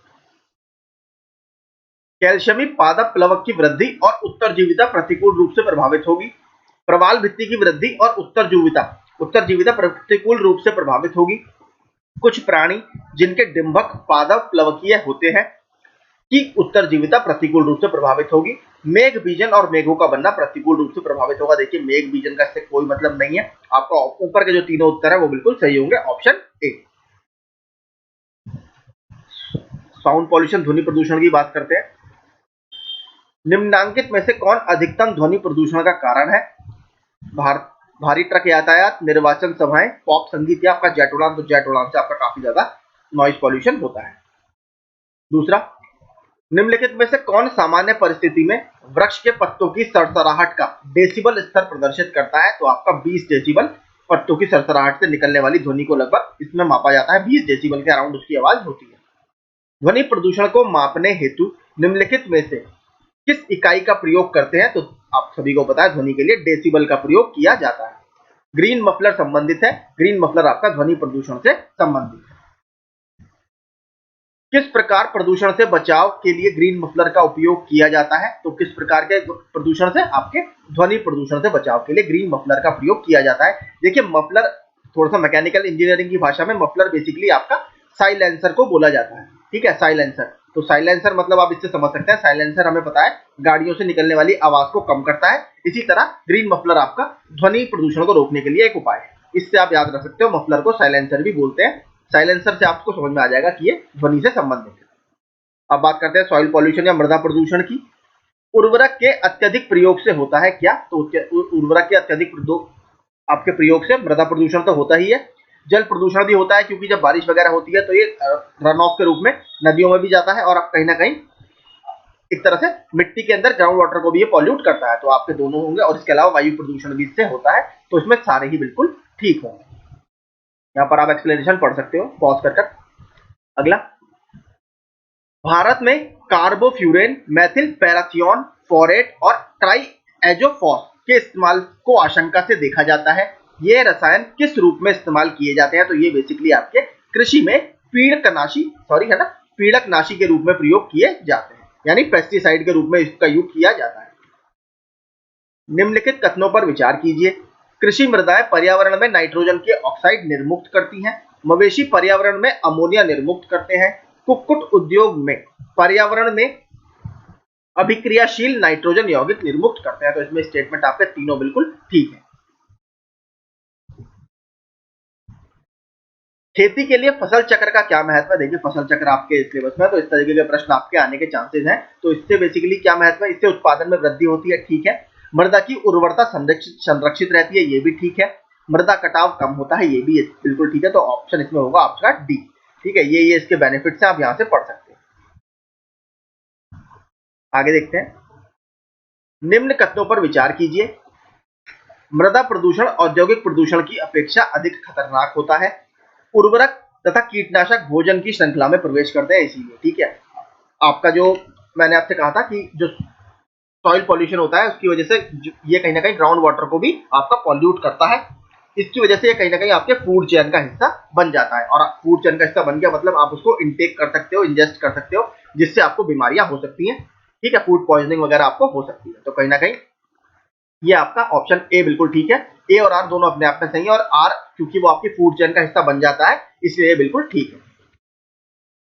अब बात करते हैं प्लास्टिक प्रदूषण की। पॉलिथीन की थैलियों को नष्ट नहीं किया जा सकता क्योंकि वे बनी होती हैं बेसिकली पॉलीमराइजेशन प्रोसेस से वो बनती हैं, ठीक है। तो पॉलीमर से वो बनी होती हैं, ठीक है, इसलिए इनको तोड़ना बड़ा मुश्किल होता है, इनका डिग्रेडेशन बहुत मुश्किल होता है, ठीक है। और आप देखेंगे आजकल नाली वगैरह में भी आपको हमेशा पॉलिथीन वगैरह पड़ी हुई दिखती हैं, जो क्योंकि वो नेचुरली डिग्रेड नहीं हो पाती, ठीक है, इसलिए उनको नॉन बायोडिग्रेडेबल बोला जाता है। निम्न में कौन सी वस्तु जीवाणुओं से नष्ट नहीं होती? तो कौन सी वस्तु? प्लास्टिक, ऑप्शन डी, क्योंकि ये नॉन बायोडिग्रेडेबल है, इसीलिए देखिए। और लेकिन देखिए इसका प्रयोग कम क्यों नहीं हो पा रहा? क्योंकि देखिए अभी तक इसका कोई भी अल्टरनेटिव मौजूद नहीं है। आपको पता है कागज के थैलों का आप उपयोग कर सकते हो, लेकिन कागज के थैलों का उपयोग सब जगह अभी भी नहीं हो सकता, इसीलिए इसका कोई अभी एक अच्छा ऑप्शन मौजूद नहीं है, इसीलिए इसको पूरी तरह से बैन करना लगभग असंभव है। पर्यावरण में निर्मुक्त हो जाने वाली सूक्ष्म कणिकाओं या माइक्रोबीड्स के विषय में अत्यधिक चिंता क्यों है? ये भी हम उसमें कर चुके हैं, क्योंकि बेसिकली ये जो मरीन इकोसिस्टम है या समुद्री पारितंत्र है उसके लिए बहुत हानिकारक मानी जाती है। ये इतने छोटे छोटे कण होते हैं कि इनको जो समुद्र के जीव जंतु होते हैं वो इनटेक कर लेते हैं, ग्रहण कर लेते हैं, और उनके फूड चेन का ये हिस्सा बन जाता है। और ये इनके साथ दिक्कत क्या है? देखिए ये भी नॉन बायोडिग्रेडेबल है, ये इनका अपचयन नहीं हो पाता, जिसकी वजह से ये समुद्री फूड चेन को पूरा डिस्टर्ब कर देते हैं, इसलिए ये समुद्री पारितंत्रों के लिए बहुत ज्यादा हानिकारक मानी जाती है। निम्नलिखित में से किसके क्षय होने में सबसे अधिक समय लगता है? तो किसके डिग्रेड होने में सबसे अधिक समय लगता है? बेसिकली प्लास्टिक का थैला, इसके क्षय होने में सबसे अधिक समय आपको लगेगा। रेडियोधर्मी व अन्य गैसीय प्रदूषण। भोपाल गैस त्रासदी किसके कारण हुई थी? बेसिकली MIC इसको बोला जाता है, मिथाइल आइसोसाइनेट, यानी मिक गैस भी इसको बोला जाता है। इसके रिसाव के कारण यह हुई थी। कब हुई थी ये? 1984 में, दिसंबर, 3 दिसंबर 1984। भोपाल में यूनियन कार्बाइड फैक्ट्री से जो गैस रिस गई थी वह कौन सी थी? मिक, यानी मिथाइल आइसोसाइनेट। भोपाल गैस दुर्घटना का क्या कारण था? वही सेम है, मिथाइल आइसोसाइनेट। भोपाल गैस त्रासदी MIC के कारण हुई थी। भोपाल गैस त्रासदी का संबंध था किससे? MIC। चरनोबिल बहुत फेमस है, 1986 में ये उस समय का USSR था, अब ये वर्तमान में यूक्रेन में स्थित है, ठीक है। 1986 बहुत फेमस घटना थी, बहुत बड़ा न्यूक्लियर डिजास्टर इसको इतिहास का माना जाता है। अब इस पर देखिए बहुत अच्छी एक वेब सीरीज बनी है, अगर आप उसको देखेंगे पूरा साइंटिफिक आपको उसमें बताया गया है कि आखिर ऐसा क्यों हुआ था, तो उसको जरूर देखिएगा। इसका होगा आपका नाभिकीय दुर्घटना या न्यूक्लियर डिजास्टर। रेडियोधर्मी प्रदूषण से संबंधित निम्न कथनों में से कौन सही है? यह पशुओं में आनुवांशिक परिवर्तन लाता है या जेनेटिक चेंजेस लाता है। यह मृदा में विद्यमान सभी विभिन्न खनिजों को असंतुलित कर देता है। यह रक्त संचार में व्यवधान पैदा करता है, यह कैंसर पैदा करता है। तो इसमें कौन कौन से स्टेटमेंट आपके सही है? देखिए, मृदा में विद्यमान विभिन्न खनिजों को असंतुलित कर देता है, ऐसा नहीं है। देखिए, ये तो नेचुरली आपको मिलता है जमीन में, तो ये ऐसा असंतुलित नहीं करता। ये आपका 1, 3 और 4 बिल्कुल यहाँ पर ठीक होगा, ऑप्शन सी। आगे देखते हैं, नाभिकीय ऊर्जा का उपयोग प्रायः कारक है किसका? तो नाभिकीय ऊर्जा के प्रयोग से बेसिकली आपका थर्मल पॉल्यूशन या ऊष्मीय प्रदूषण होता है। इसका उपयोग न्यूक्लियर पावर प्लांट्स वगैरह में काफी किया जाता है। अब बात करते हैं जैव उपचार या बायो रेमेडिएशन की। पहला, जैव उपचार से तात्पर्य है जीवों द्वारा पर्यावरण से विषैले पदार्थों का निष्कर्षण। तो ये बिल्कुल ठीक है, ऑप्शन ए। प्रदूषण की समस्याओं का समाधान करने में जैवोपचारण या बायो रेमेडिएशन तकनीक के कौन से लाभ हैं? यह प्रकृति में घटित होने वाली जैव निम्नीकरण प्रक्रिया का ही संवर्धन कर प्रदूषण को स्वच्छ करने की तकनीक है। कैडमियम और लेड जैसी भारी धातुओं से युक्त किसी भी संदूषक को सूक्ष्म जीवों के प्रयोग से जैवोपचारण द्वारा सहज ही और पूरी तरह से उपचारित किया जा सकता है। जैवोपचारण के लिए विशेषतः अभिकल्पित सूक्ष्म जीवों को सृजित करने के लिए आनुवांशिक इंजीनियरिंग या जेनेटिक इंजीनियरिंग का उपयोग किया जाता है। तो इसमें कौन कौन से सही है? आपका ऑप्शन सी इसमें सही है, 1 और 3। दूसरा स्टेटमेंट इसमें गलत है।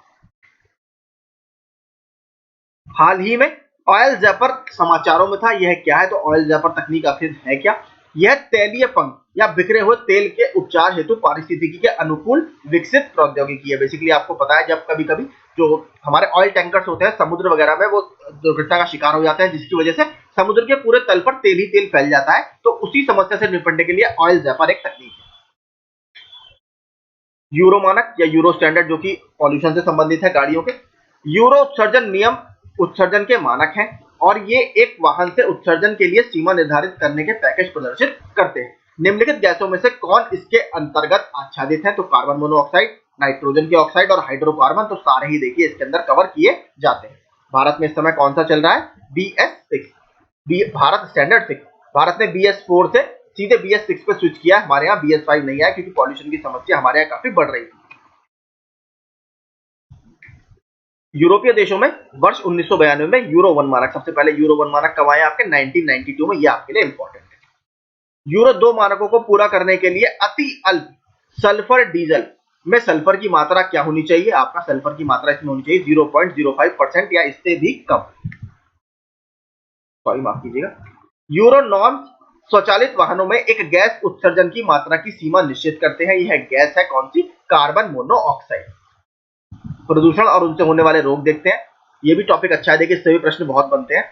स्वचालित वाहन निर्वातक का सबसे अविषालु धातु प्रदूषक है, तो बेसिकली TEL डाला जाता था, यानी टेट्रा इथाइल लेड पहले इसमें मिलाया जाता था, अब ये नहीं मिलाया जाता। शरीर में श्वास अथवा खाने से पहुंचा लेड स्वास्थ्य के लिए हानिकारक है। पेट्रोल में शीशे का योग प्रतिबंधित होने के बाद अब शीशे की विषाक्तता उत्पन्न करने वाले स्रोत कौन कौन से हैं? देखिए, शीशे का योग बंद कर दिया गया है, लेकिन अब उसके बाद भी जो लेड है इसका पॉल्यूशन और किन किन कारणों से होता है? प्रगलन इकाइयां यानी स्मेल्टिंग यूनिट, पेन, कलम और पेंसिलें, पेंट, केश तेल एवं प्रसाधन सामग्रियां। तो इसमें से किस किस में आपको ये मिलेगा? केवल आपका 1 और 3, यानी प्रगलन इकाइयां, स्मेल्टिंग यूनिट और आपका इसके अलावा पेंट। इन दोनों से आपका लेड का प्रदूषण होता है। अब आपने देखा होगा इको फ्रेंडली पेंट भी आने लगे हैं जिसमें लेड वगैरह कुछ नहीं होता। ठीक है, काफी महंगे रहते हैं, लेकिन वर्तमान समय में उसके लिए इको फ्रेंडली पेंट का भी कॉन्सेप्ट अब आ गया है। पारा मीनामाता जापान की सिटी में। कैडमियन इटाई nitrate ion blue baby syndrome, देखिए ये अलग से भी बहुत पूछा जाता है आपसे, इसको याद करिएगा। नाइट्रेट में ब्लू बेबी सिंड्रोम होता है, इससे ये काफी ज्यादा पूछा जाता है। फ्लोराइड आयन, इससे अपच, बेसिकली फ्लोराइड से अपच नहीं, मैंने आपको बताया था।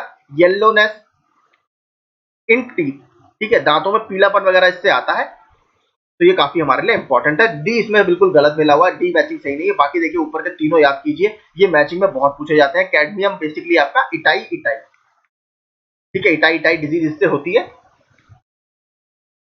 उपयुक्त पदार्थ देखते हैं। लिपस्टिक में लेड, शीतल पे ब्रोमिनित वनस्पति तेल, Chinese fast food, monosodium glutamate. तो इसमें कौन कौन से आपके सही है? तीनों स्टेटमेंट बिल्कुल ठीक है, तीनों में मैचिंग भी बिल्कुल ठीक है, ऑप्शन डी इसमें सही होगा। पांचवा, एस्बेस्टस धूल, ये किसको प्रभावित करती है? हमारे आप सभी को पता है फेफड़े वगैरह को। बात करते हैं लेड की या शीशे की, तो शीशा हमारा उदर को या पेट को प्रभावित करता है। सॉरी, माफ कीजिएगा, पेट को नहीं, माफ कीजिए, मस्तिष्क को, ब्रेन को। उधर जो आपका शीशा है, लेड है, ये आपके मस्तिष्क को प्रभावित करता है। बात करते हैं पारा की। देखिए कार्बन मोनोऑक्साइड तो बहुत फेमस है, आपको पता है, ये सीधे सीधे रक्त धाराओं को प्रभावित करती है। बात करते हैं पारा की, तो ये आपके पेट को प्रभावित करता है। ठीक है, इसको दोबारा मिला देता हूँ, थोड़ा सा ये सही नहीं लग रहा, मैं दोबारा से इसको मिला देता हूँ। ठीक है, एस्बेस्टस धूल की अगर बात करें तो हमारा हो गया फेफड़ा, सीसा आपका मस्तिष्क, पारा आपका उदर और आपका कार्बन मोनोऑक्साइड आपकी रक्त धारा है। तो इसमें कौन सा स्टेटमेंट ठीक होगा? ऑप्शन बी बिल्कुल ठीक है। आगे देखते हैं, कार्बन मोनोऑक्साइड, ये हमने बात करी थी अभी। कार्बन मोनोऑक्साइड कहां पर आपको सबसे दिक्कत करेगा? यहाँ पर ब्लड स्ट्रीम तो देखिए दे नहीं रखा। बात करते हैं सीसा की, धूल कण और नाइट्रोजन के ऑक्साइड। तो इसमें से देखिए कार्बन की अगर मैं बात करूं, कार्बन मोनोऑक्साइड लीवर और किडनी को क्षति। नाइट्रोजन के ऑक्साइड की अगर बात करें तो ये आपका कैंसर। धूल के कण ये सभी को पता है, श्वास संबंधी रोग। और सीसा की बात करें सेंट्रल नर्वस सिस्टम। तो 1 2 3 4 ऑप्शन सी बिल्कुल ठीक होगा। निम्नलिखित में से कौन से कुछ महत्वपूर्ण प्रदूषक हैं जो भारत में इस्पात उद्योग द्वारा, यानी जो आपका स्टील इंडस्ट्रीज वगैरह होती है उससे मुक्त किए जाते हैं? सल्फर के ऑक्साइड, नाइट्रोजन के ऑक्साइड, कार्बन मोनोऑक्साइड और आपका कार्बन डाइऑक्साइड। तो देखिए सारे ही वहां से होने वाले या निकलने वाले प्रदूषक है। 1 2 3 4। अनाजों और तिलहनों में के अनुपयुक्त रखरखाव और भंडारण के परिणाम स्वरूप आविशों का उत्पादन होता है, जिन्हें एफ्लाटॉक्सिन्स के नाम से जाना जाता है, जो सामान्यतः भोजन बनाने की आम विधि द्वारा नष्ट नहीं होते। एफ्लाटॉक्सिन्स किसके द्वारा उत्पादित होते हैं? तो ये बेसिकली फफूंदी के द्वारा उत्पादित होते हैं। कई घरेलू उत्पादों जैसे गद्दों और फर्नीचर की गद्दियों या अपहोल्स्टरी में ब्रोमीन युक्त ज्वाला मंदकों का प्रयोग किया जाता है। इनका उपयोग कुछ चिंता का विषय है, ऐसा क्यों? उनमें पर्यावरण में निम्नीकरण के प्रति उच्च प्रतिरोधकता है। वे मनुष्य और पशुओं में संचित हो सकते हैं, यानी इनका कंसंट्रेशन उनमें बढ़ सकता है। तो ऑप्शन दोनों इसमें बिल्कुल ठीक है। उस समय न्यूज में रहा होगा तभी पूछा गया है। अगला देखते हैं, हवा में तैरते हुए श्वसनीय सूक्ष्म कणों का आकार कितना होता है? बेसिकली 5 माइक्रोन से भी कम इनका आकार होता है। ऑप्शन डी अच्छा प्रश्न है। विभिन्न उत्पादों के विनिर्माण में उद्योग द्वारा प्रयुक्त होने वाले कुछ रासायनिक तत्वों के नैनो कणों के बारे में कुछ चिंता है, ऐसा क्यों? वे पर्यावरण में संचित हो सकते हैं तथा जल और मृदा को संदूषित कर सकते हैं। वे खाद्य श्रृंखलाओं में प्रविष्ट हो सकते हैं। वे मुक्त मूलकों के उत्पादन को विमोचित कर सकते हैं। तो इसमें देखिए तीनों ही बिल्कुल ठीक है। इस तरीके के प्रश्न देखिए आपको यूपीएससी में मिलेंगे स्टेटमेंट वाले, वहां पर सारे प्रश्न ऑलमोस्ट स्टेटमेंट वाले ही पूछे जाते हैं। अब प्रदूषण के अलग अलग टॉपिक देख लेते हैं। निम्न में कौन सा प्रदूषण कारक जैविक रूप से अपघटित होता है? तो कौन सा इसमें से जैविक रूप से आपका अपघटित होगा? मल। वर्ष 2012 के जनवरी माह में वह कौन सा मौसमी कारक था जो उत्तर भारत में असाधारण ठंड का कारण बना था? तो इसका कारण था ला नीना। एल नीनो और ला नीना ज्योग्राफी का कॉन्सेप्ट है पूरा। भारत में कहीं ना कहीं वर्षा को भी प्रभावित करता है। सरसों के बीज के अपमिश्रक के रूप में सामान्यतः निम्नलिखित में से किसका प्रयोग किया जाता है? ये बहुत इंपॉर्टेंट है, आर्जीमोन के बीज को। ठीक है, आर्जीमोन के बीज को। ये प्रश्न I think UP triple SC की भी किसी परीक्षा में आया हुआ है, काफी अच्छा प्रश्न है। सरसों के बीज के अपमिश्रक के रूप में आपके आर्जीमोन के बीज का यूज किया जाता है।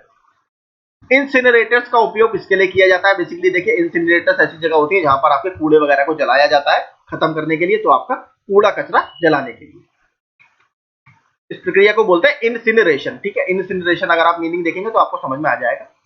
निम्नलिखित में से किसके संदर्भ में ताप अपघटन और प्लाज्मा गैसीकरण शब्दों का प्रयोग किया गया है? तो बेसिकली आपका आता है वेस्ट टू एनर्जी का जो कॉन्सेप्ट है। ठीक है, वेस्ट अपशिष्ट से आपका ऊर्जा बनाना उससे संबंधित है। तो कहां पर? अपशिष्ट से ऊर्जा प्रौद्योगिकी। कार्बन डाइऑक्साइड, नाइट्रोजन के ऑक्साइड, सल्फर के ऑक्साइड, उपयुक्त में से कौन सा उत्सर्जन ऊष्मीय शक्ति संयंत्रों या कोयला दहन से उत्सर्जित होता है? यानी थर्मल पावर प्लांट से बात कर रहा है। देखिए तीनों ही थर्मल पावर प्लांट से निकलते हैं। Option D. इसके अलावा एक और है फ्लाई ऐश। अम्ल वर्षा, सल्फर डाइऑक्साइड, प्रकाश रासायनिक धुंध अगर इसकी बात करें, हीमोग्लोबिन के साथ संयोजन आपका कार्बन मोनोऑक्साइड, ओजोन परत का क्षरण क्लोरोफ्लोरोकार्बन यानी प्रकाश रासायनिक धुंध, असंतृप्त हाइड्रोकार्बन यानी अनबर्न्ड हाइड्रोकार्बन। इसका इस हिसाब से क्या मैचिंग आपका हो जाएगा? Option C. भारत में निम्नलिखित में से किस में एक महत्वपूर्ण विशेषता के रूप में विस्तारित उत्पादक दायित्व आरंभ किया था? तो किसने किया था? ये इसको बोलते हैं EPR, ठीक है, इंग्लिश में एक्सटेंडेड प्रोड्यूसर रेस्पॉन्सिबिलिटी। तो ये बेसिकली आपका जो ई वेस्ट मैनेजमेंट रूल्स आए थे 2011 के, उसमें ये बात की गई थी। निम्नलिखित में से किसके अंगीकरण को प्रोत्साहित करने के लिए R2 व्यवहार संहिता या R2 कोड ऑफ प्रैक्टिसेस साधन उपलब्ध करती है? तो ये बेसिकली आपका इलेक्ट्रॉनिकी पुनर्चक्रण उद्योग में पर्यावरणीय दृष्टि से विश्वसनीय व्यवहार, इससे ये संबंधित है R2 कोड ऑफ प्रैक्टिसेस। आगे देखते हैं 10वां, सार्वजनिक परिवहन में बसों के लिए ईंधन के रूप में हाइड्रोजन संवर्धित या हाइड्रोजन CNG का इस्तेमाल करने के प्रस्तावों के संदर्भ में निम्नलिखित कथनों पर विचार कीजिए। HCNG के इस्तेमाल का मुख्य लाभ कार्बन मोनोऑक्साइड के उत्सर्जनों का विलोपन है। ईंधन के रूप में हाइड्रोजन CNG कार्बन डाइऑक्साइड और हाइड्रोकार्बन उत्सर्जनों को कम करती है। बसों के लिए ईंधन के रूप में CNG के साथ हाइड्रोजन को आयतन के आधार पर 5वें हिस्से तक मिलाया जा सकता है। CNG की अपेक्षा हाइड्रोजन CNG ईंधन को कम खर्चीला बनाती है। तो इसकी अगर बात करें, देखिए कम खर्चीला तो नहीं बनाएगी, हाइड्रोजन अभी अर्ली स्टेज का फ्यूल है, तो टेक्नोलॉजी वगैरह इसकी महंगी है। तो चौथा स्टेटमेंट तो आप एलिमिनेट कर सकते हो, ये दोनों नहीं होंगे। अब बचते हैं हमारे 1, 2 और 3। तो इसमें 2 और 3 स्टेटमेंट बिल्कुल ठीक होगा, क्योंकि आपका तीसरा स्टेटमेंट काफी ठीक है, केवल एक यहाँ पर आप इसको एलिमिनेट कर सकते हो, क्योंकि तीसरा स्टेटमेंट बिल्कुल ठीक है कि बसों के लिए ईंधन के रूप में CNG के साथ हाइड्रोजन के आधार पर 5वें हिस्से तक मिलाया जा सकता है, क्योंकि पूरा हाइड्रोजन तो यूज नहीं करते, ब्लेंडिंग वगैरह इसमें की जाती है। आगे देखते हैं जल संरक्षण। विश्व जल संरक्षण दिवस कब मनाया जाता है? अभी हाल ही में निकला है, बेसिकली 22 मार्च को ये मनाया जाता है। इससे 3 दिन देखिए लगातार ये काफी इंपॉर्टेंट आते हैं। 20 को होता है आपका वर्ल्ड स्पैरो डे या अंतरराष्ट्रीय गौरैया दिवस, फिर 21 को आता है आपका अंतरराष्ट्रीय वानिकी दिवस, ठीक है, और इसके बाद आपका आता है 22 मार्च को विश्व जल दिवस, ठीक है। तो ये आपका इस बार 22 मार्च को ये निकल भी गया, इस साल मनाया भी जा चुका है। और इस बार इसका जो विषय रहा वो रहा एक्सीलरेटिंग चेंज, ठीक है, ये इस बार का विषय था। इस साल की थीम जो रही वो थी आपकी एक्सीलरेटिंग चेंज। निम्नलिखित में से कौन जैविक संसाधन नहीं है? तो कौन आपका जैविक संसाधन नहीं है? आपका शुद्ध जल आपका किसी भी जैविक संसाधन की कैटेगरी में नहीं आता। इनमें से किस पर्यावरणविद को जल पुरुष के नाम से जाना जाता है? ये मैंने टेलीग्राम ग्रुप में भी डाला था। श्रीमान राजेंद्र सिंह जी को जल पुरुष के रूप से नाम से जाना जाता है। जल प्रदूषण एवं रोकथाम, ऊपर भी वैसे हमने देखा था जल प्रदूषण, लेकिन यहाँ पर भी देख लेते हैं। पीने के पानी को शुद्ध करने के लिए निम्नलिखित गैसों में से किसी प्रयोग में लाया जाता है? तो सबने पढ़ा ही होगा, आपका क्लोरीन को इसमें मिलाया जाता है। यदि राष्ट्रीय जल मिशन सही ढंग से और पूर्णतः लागू किया जाए तो देश पर उसका क्या प्रभाव पड़ेगा? शहरी क्षेत्रों की जल आवश्यकताओं की आंशिक आपूर्ति अपशिष्ट जल के पुनर्चक्रण से हो सकेगी। ऐसे समुद्र तटीय शहर जिनके पास जल के अपर्याप्त वैकल्पिक स्रोत हैं की जल आवश्यकताओं की पूर्ति ऐसे समुचित प्रौद्योगिकी व्यवहार में लाकर की जा सकेगी जो समुद्री जल के प्रयोग को या प्रयोग लायक बना सकेगी। हिमालय से उद्गमित सभी नदियां प्रायद्वीपीय भारत की नदियों से जोड़ दी जाएंगी। सरकार कृषकों द्वारा भौम जल निकालने के लिए बोरिंग से खोदे गए कुएं और उन पर लगाई गई मोटर और पंप सेट वहन किए व्यय को पूरी तरह से आपकी प्राप्ति कर सकेंगे। तो देखिए बेसिकली ऐसा इसमें नहीं है। हिमालय से उद्गमित सभी नदियों को प्रायद्वीप की नदियों से जोड़ना ऑलमोस्ट इम्पॉसिबल टास्क है, ऐसा नहीं होगा। तो आपका इसमें तीसरा हटा दीजिए। इसके बाद देखते हैं ऐसे पहला वाला तो देखिए बिल्कुल ठीक है, 1 और 2 आपके इसमें बिल्कुल ठीक होंगे। केंद्रीय भूमि जल प्राधिकरण यानी सेंट्रल ग्राउंड वाटर अथॉरिटी ने भारत के 36% जिलों को अतिशोषित या ओवर एक्सप्लॉइटेड अथवा संकटपूर्ण या क्रिटिकल वर्गित किया हुआ है। CGWA का निर्माण पर्यावरण संरक्षण अधिनियम के तहत हुआ। विश्व में भूजल सिंचाई के अंतर्गत सबसे अधिक क्षेत्र भारत में है, यानी जो ग्राउंड वाटर से सिंचाई होती है वो सबसे अधिक क्षेत्र भारत में है। तो बिल्कुल ठीक है, 2 आपके स्टेटमेंट बिल्कुल ठीक है। ये भी इंपॉर्टेंट है क्योंकि देखिए एनवायरमेंट प्रोटेक्शन एक्ट हमारे लिए काफी इंपॉर्टेंट है। तो सेंट्रल ग्राउंड वाटर अथॉरिटी जो है हमारी, ये पर्यावरण संरक्षण अधिनियम के तहत इसको बनाया गया है। तो ऑप्शन 2 और 3 इसमें सही है। जल प्रदूषण निवारण तथा नियंत्रण अधिनियम कब का है? 1974 का है। Water prevention and control of pollution वही सेम है, 1974। तो बेसिकली इसमें अच्छा सेस एक्ट है, उपकर अधिनियम पूछा है, ये 1974 में आया था, और उपकर अधिनियम आपका 1977 का है, माफ कीजिएगा, उपकर अधिनियम पूछा है 1977। पेयजल की संख्या प्रदूषण सर्वाधिक है, तो कहां पर है आपका? ये कोलकाता में। संख्या बेसिकली आपका आर्सेनिक होता है, नीचे पढ़ भी सकते हैं आप, यहां पर है आर्सेनिक। जल शुद्धिकरण प्रणालियों में अल्ट्रावायलेट विकिरण की क्या भूमिका है? आपने देखा होगा आजकल जो आरओ वगैरह आ रहे हैं उसमें लिखा भी रहता है आरओ प्लस यूवी, तो उसमें क्या भूमिका है? यह जल में उपस्थित नुकसानदेह सूक्ष्म जीवों को निष्क्रिय या नष्ट कर देती है। यह जल में उपस्थित सभी अवांछनीय गंधों को दूर कर देती है। यह जल में उपस्थित ठोस कणों के अवसादन को तेज करती है, आविलता को दूर करती है और जल की निर्मलता में सुधार लाती है। तो देखिए ये दोनों इसके बिल्कुल ठीक नहीं है, केवल एक इसका काम था क्या?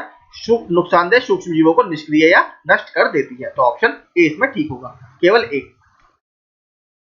आगे देखते हैं, निम्नलिखित में से कौन जल को जीवाणु मुक्त करने हेतु प्रयोग किए जाते हैं? तो बेसिकली ओजोन का प्रयोग किया जाता है, क्लोरीन डाइऑक्साइड का किया जाता है और क्लोरेमीन, ठीक है, क्लोरेमीन का किया जाता है। ऑप्शन डी यहाँ पर बिल्कुल ठीक होगा। ठीक है, क्लोरेमीन आपका काफी इंपॉर्टेंट है, ये भी किसी परीक्षा में पूछा गया है। ठीक है, क्लोरेमीन का प्रयोग इसमें किया जाता है। निम्नलिखित में से कौन सा या कौन से नदी तल में बहुत अधिक बालू खनन के संभावित परिणाम हो सकते हैं? नदी की लवणता में कमी, भौम जल का प्रदूषण, भौम जल स्तर का नीचे चले जाना। तो इसमें कौन कौन से आपके हो सकते हैं? नदी की जलवण से इसका कोई संबंध नहीं है। ठीक है, केवल 2 और 3 आपका बिल्कुल ठीक है। आगे देखते हैं, जल संरक्षण या वाटर कंजर्वेशन के क्या क्या मीजर्स हैं? मरुस्थल क्षेत्रों में जल ह्रास को रोकने के लिए निम्नलिखित में से कौन सा या कौन से वर्ण पर्ण रूपांतरण होते हैं? कठोर एवं मोमी पर्ण, अगर बात करें मरुस्थल के पेड़ों की बात कर रहा है। लघु पर्ण अथवा पर्णहीनता, पर्ण की जगह काटे। तो देखिए सारे ही अडेप्टेशन, इसको बोलते हैं इकोलॉजिकल अडेप्टेशन। जैसे मैंग्रोव्स ने इंटरटाइडल जोन में अपनी एक तरह से सैलाइन वाटर में उगने की क्षमता विकसित कर ली है, ऐसी मरुस्थल के जो पेड़ है उन्होंने अपने आप को इस तरीके से रूपांतरित कर लिया है, क्योंकि मरुस्थल की जो कंडीशंस होती है बहुत हार्ड होती है, वहां पर रहना बड़ा मुश्किल है। तो उन्होंने अपने आप का पानी रोकने के लिए, जैसे बहुत गहरी उनकी जड़ें होती हैं, इसके अलावा जो पत्ते होते हैं वो कांटों का रूप ले लेते हैं, उनकी पत्तियां बहुत मोटी होंगी, आपने कैक्टस वगैरह देखा होगा। ठीक है, तो ये इकोलॉजिकल अडेप्टेशन होते हैं जो उन्होंने अपनाए हैं अपने आप को सर्वाइव करने के लिए। अब देखते हैं, प्रदूषण नियंत्रण के उद्देश्य से राष्ट्रीय झील संरक्षण योजना यानी नेशनल लेक कंजर्वेशन प्लान की बात कर रहा है। जिन शहरी क्षेत्रों में पड़ने वाले जलमग्न भूमि को चुना गया है वे कौन कौन से हैं? भोज आपके मध्य प्रदेश, सुखना चंडीगढ़ में है, चिल्का उड़ीसा में है, पिछोला राजस्थान में। तो इसमें से किसको चुना गया है? 1, 2 और 4 को इसमें चुना गया है। ठीक है, आपका जो चिल्का लेक है वो इसमें शामिल नहीं। निम्नलिखित झीलों में से किसको अभी हाल ही में राष्ट्रीय झील संरक्षण परियोजना के अंतर्गत सम्मिलित किया गया? तो उस समय न्यूज में होगा, तो भीमताल को इसमें सम्मिलित किया गया। आगे देखते हैं, यह है पहला प्रश्न गंगा संरक्षण से। निम्न में से किस वर्ष भारत सरकार द्वारा केंद्रीय गंगा प्राधिकरण का गठन किया गया था? तो उसका गठन हुआ था 1985 में। यह प्रश्न भी बहुत रिपीट होता है, इसको याद रखिएगा, काफी पूछा जाता है। भारत में केंद्रीय गंगा प्राधिकरण की स्थापना कब की गई थी? देखिए फिर आ गया, काफी प्रश्न मैंने कहा ये रिपीट 2 से 3 बार ही आपको दिखेगा। केंद्रीय बजट 2014 में समन्वित गंगा संरक्षण अभियान को क्या कहा गया है? तो उसको बोला गया है नमामि गंगे, ऑप्शन डी। राष्ट्रीय गंगा नदी बेसिन प्राधिकरण का गठन किया गया है, national Ganga river basin authority की बात कर रहा है। ये आपकी 2009 में बनाई गई थी। ठीक है, 2009 में भी, लेकिन 2 ऑप्शन इन्होंने दिया, तो फरवरी 2009 इसका बिल्कुल ठीक उत्तर होगा। तो महीने के साथ इसको याद करिएगा, हो सकता है आपसे दोबारा इसी तरीके से पूछ ले। और किसके तहत बनाई गई ये बहुत इंपॉर्टेंट है, क्योंकि ये आपके सिलेबस में मेंशन है। ये आपके पर्यावरण संरक्षण अधिनियम 1986 की धारा 3(3) के तहत 3 और सब क्लॉज 3 के तहत इसको अंतर्गत इसका गठन किया गया। इस प्राधिकरण का लक्ष्य वर्ष 2020 तक गंगा को उसमें प्रवाहित होने वाले औद्योगिक अपशिष्ट व अशोधित सीवेज जल से मुक्ति दिलाना था। आगे, झारखंड राज्य गंगा नदी संरक्षण प्राधिकरण कब गठित किया गया झारखंड ने? तो झारखंड ने आपका किया है 2009 में। गंगा नदी डॉल्फिन की समष्टि में ह्रास के लिए शिकार चोरी के अलावा और क्या क्या संभव कारण है? नदियों पर बांधों और बैराजों का निर्माण, नदियों में मगरमच्छों की समष्टि में वृद्धि। देखिए ये कोई कारण नहीं होता। ठीक है, आप सभी को पता है मगरमच्छ भी एक्वेटिक एनिमल है और गंगेटिक रिवर डॉल्फिन भी एक्वेटिक एनिमल है। इनकी संख्या में वृद्धि उसके संख्या में घटने का कोई कारण नहीं है। तो दूसरा तो नहीं है आपका, ये हटा दीजिए, ये भी हटा दीजिए, और ये भी। एक ही ऑप्शन बचता है, देखिए ऑप्शन 3। ठीक है, यूपीएससी में देखिए एलिमिनेशन टेक्निक बहुत मायने रखती है, क्योंकि वहां पर आपको पता है आधे आधे पेज में वहां एक क्वेश्चन आता है केवल पूरे स्टेटमेंट्स के साथ। यमुना एक्शन प्लान औपचारिक रूप से कब प्रारंभ किया गया था? देखिए गंगा एक्शन प्लान सबको पता है, यमुना कोई नहीं पढ़ता, तो यमुना का क्वेश्चन देखिए मेंस में आया 2016 में, काफी अच्छा प्रश्न है। और इसको औपचारिक रूप से कब प्रारंभ किया गया था? आपका 1993 में। ठीक है। गंगा कार्य योजना का प्रथम चरण वर्ष 1985 में आरंभ हुआ था और यमुना एक्शन प्लान आपका कब आया? 1993 में। तो ये प्रश्न काफी अच्छा है। गंगा कार्य योजना के द्वितीय चरण के तहत अनुमोदित किया गया था, यानी गंगा एक्शन प्लान का आपका फर्स्ट फेज 1985 में आया था और जब गंगा एक्शन प्लान का सेकंड फेज आया उसी दौरान 1993 में आपका यमुना एक्शन प्लान और आपका गोमती एक्शन प्लान, ठीक है, ये दोनों भी इसी का हिस्सा थे। ठीक है। निम्नलिखित में से कौन सी राष्ट्रीय गंगा बेसिन प्राधिकरण यानी national Ganga river basin authority की प्रमुख विशेषताएं हैं? नदी बेसिन योजना एवं प्रबंधन की इकाई है। यह राष्ट्रीय स्तर पर नदी संरक्षणों के प्रयासों की अगुवाई करता है। एनजीआरबीए का अध्यक्ष चक्रानुक्रमिक आधार पर उन राज्यों के मुख्यमंत्रियों में से एक होता है जिससे होकर गंगा बहती है। तो देखिए ये गलत है, इसके अध्यक्ष जो होते हैं वो प्रधानमंत्री होते हैं। ठीक है। पदेन अध्यक्ष मतलब एक्स ऑफिशियो चेयरमैन, जो भी प्रधानमंत्री के पद पर बैठता है वही ऑटोमेटिकली इसका चेयरमैन बन जाता है। तो इस समय केवल एक और दो इसका सही होगा, नीचे आप पढ़ सकते हैं, होगा कहीं ना कहीं। देखिए इसके अध्यक्ष प्रधानमंत्री होते हैं, एक्स ऑफिशियो चेयरमैन इसको बोला जाता है। और इसका गठन कब हुआ था? आपका 2009 में, और ये भी पर्यावरण संरक्षण अधिनियम 1986 के तहत किया गया है। एक मैंने आपको और बताया था, सेंट्रल ग्राउंड वाटर अथॉरिटी, जो आपके भूजल वगैरह को या ग्राउंड वाटर को का मैनेजमेंट वगैरह देखता है, वो भी 1986 के इस एक्ट के तहत ही बनाई गई है। इसीलिए देखिए इसको एक नाम से और जाना जाता है, अम्ब्रेला लेजिस्लेशन। अम्ब्रेला लेजिस्लेशन के नाम से इसी एक्ट को जाना जाता है, एनवायरमेंटल प्रोटेक्शन एक्ट को। वर्ष 2009 में भारत में स्वच्छ गंगा के लिए निम्न स्थापित किया गया। 2009 में हमने ऊपर पढ़ा था, क्या था आपका? NGRBA यानी national Ganga river basin authority. कहां पर है? आपका ऑप्शन सी। ये याद रखिएगा इसका जरूर कि प्रधानमंत्री जी इसके अध्यक्ष होते हैं, क्योंकि प्रश्न पूछा गया है। अब हमारा देखिए लास्ट टॉपिक है इस बुक का, निम्नलिखित में से कौन सी एजेंडा 21 की सही परिभाषा है? तो एजेंडा 21 बेसिकली 21 इसमें क्या दिखाता है आपका? 21वीं सदी में, ठीक है, 21st सेंचुरी में हमारे पर्यावरण संरक्षण को लेकर क्या हम आगे रोड मैप बनाएंगे, उससे संबंधित है। तो इसमें क्या है? यह 21वीं सदी में विश्व पर्यावरण संरक्षण हेतु एक कार्य योजना है या एक्शन प्लान है। तो आपका ऑप्शन सी यहाँ पर ठीक होगा। ये भी कई प्रश्न में, कई बार एग्जाम्स में लगातार पूछा गया है। एजेंडा 21 के नाम से ही हमेशा ये ज्यादातर आ जाता है। एजेंडा 21 किस क्षेत्र से संबंधित है? आपका ये सतत विकास या सस्टेनेबल डेवलपमेंट से संबंधित है। एजेंडा 21 में कितने समझौते हैं? ये प्रश्न देखिए बहुत इंपॉर्टेंट है। ऐसे फैक्चुअल प्रश्न यूपी ट्रिपल एससी में बहुत आपको मिलेंगे। तो ये जो एजेंडा 21 है इसमें 4 टोटल आपके समझौते हैं। इसमें टोटल 40 चैप्टर है वैसे इस पूरे एजेंडे में, जिनको 4 चैप्टर्स में इन्होंने बांटा है। ठीक है, यानी 4 कैटेगरीज में बांटा है। तो आपके टोटल इसमें 4 समझौते सही। पूरा इसके बारे में थोड़ा सा पढ़ लेते हैं, अच्छा है ये। एजेंडा 21 सतत विकास के संबंध में संयुक्त राष्ट्र की एक गैर बाध्यकारी यानी नॉन बाइंडिंग है, किसी कंट्री के ऊपर बाध्यकारी नहीं है, स्वेच्छा से लागू की जाने वाली कार्य योजना है। यह एक 300 पेज का दस्तावेज है जिसे 40 अध्यायों व 4 वर्गों में बांटा गया है।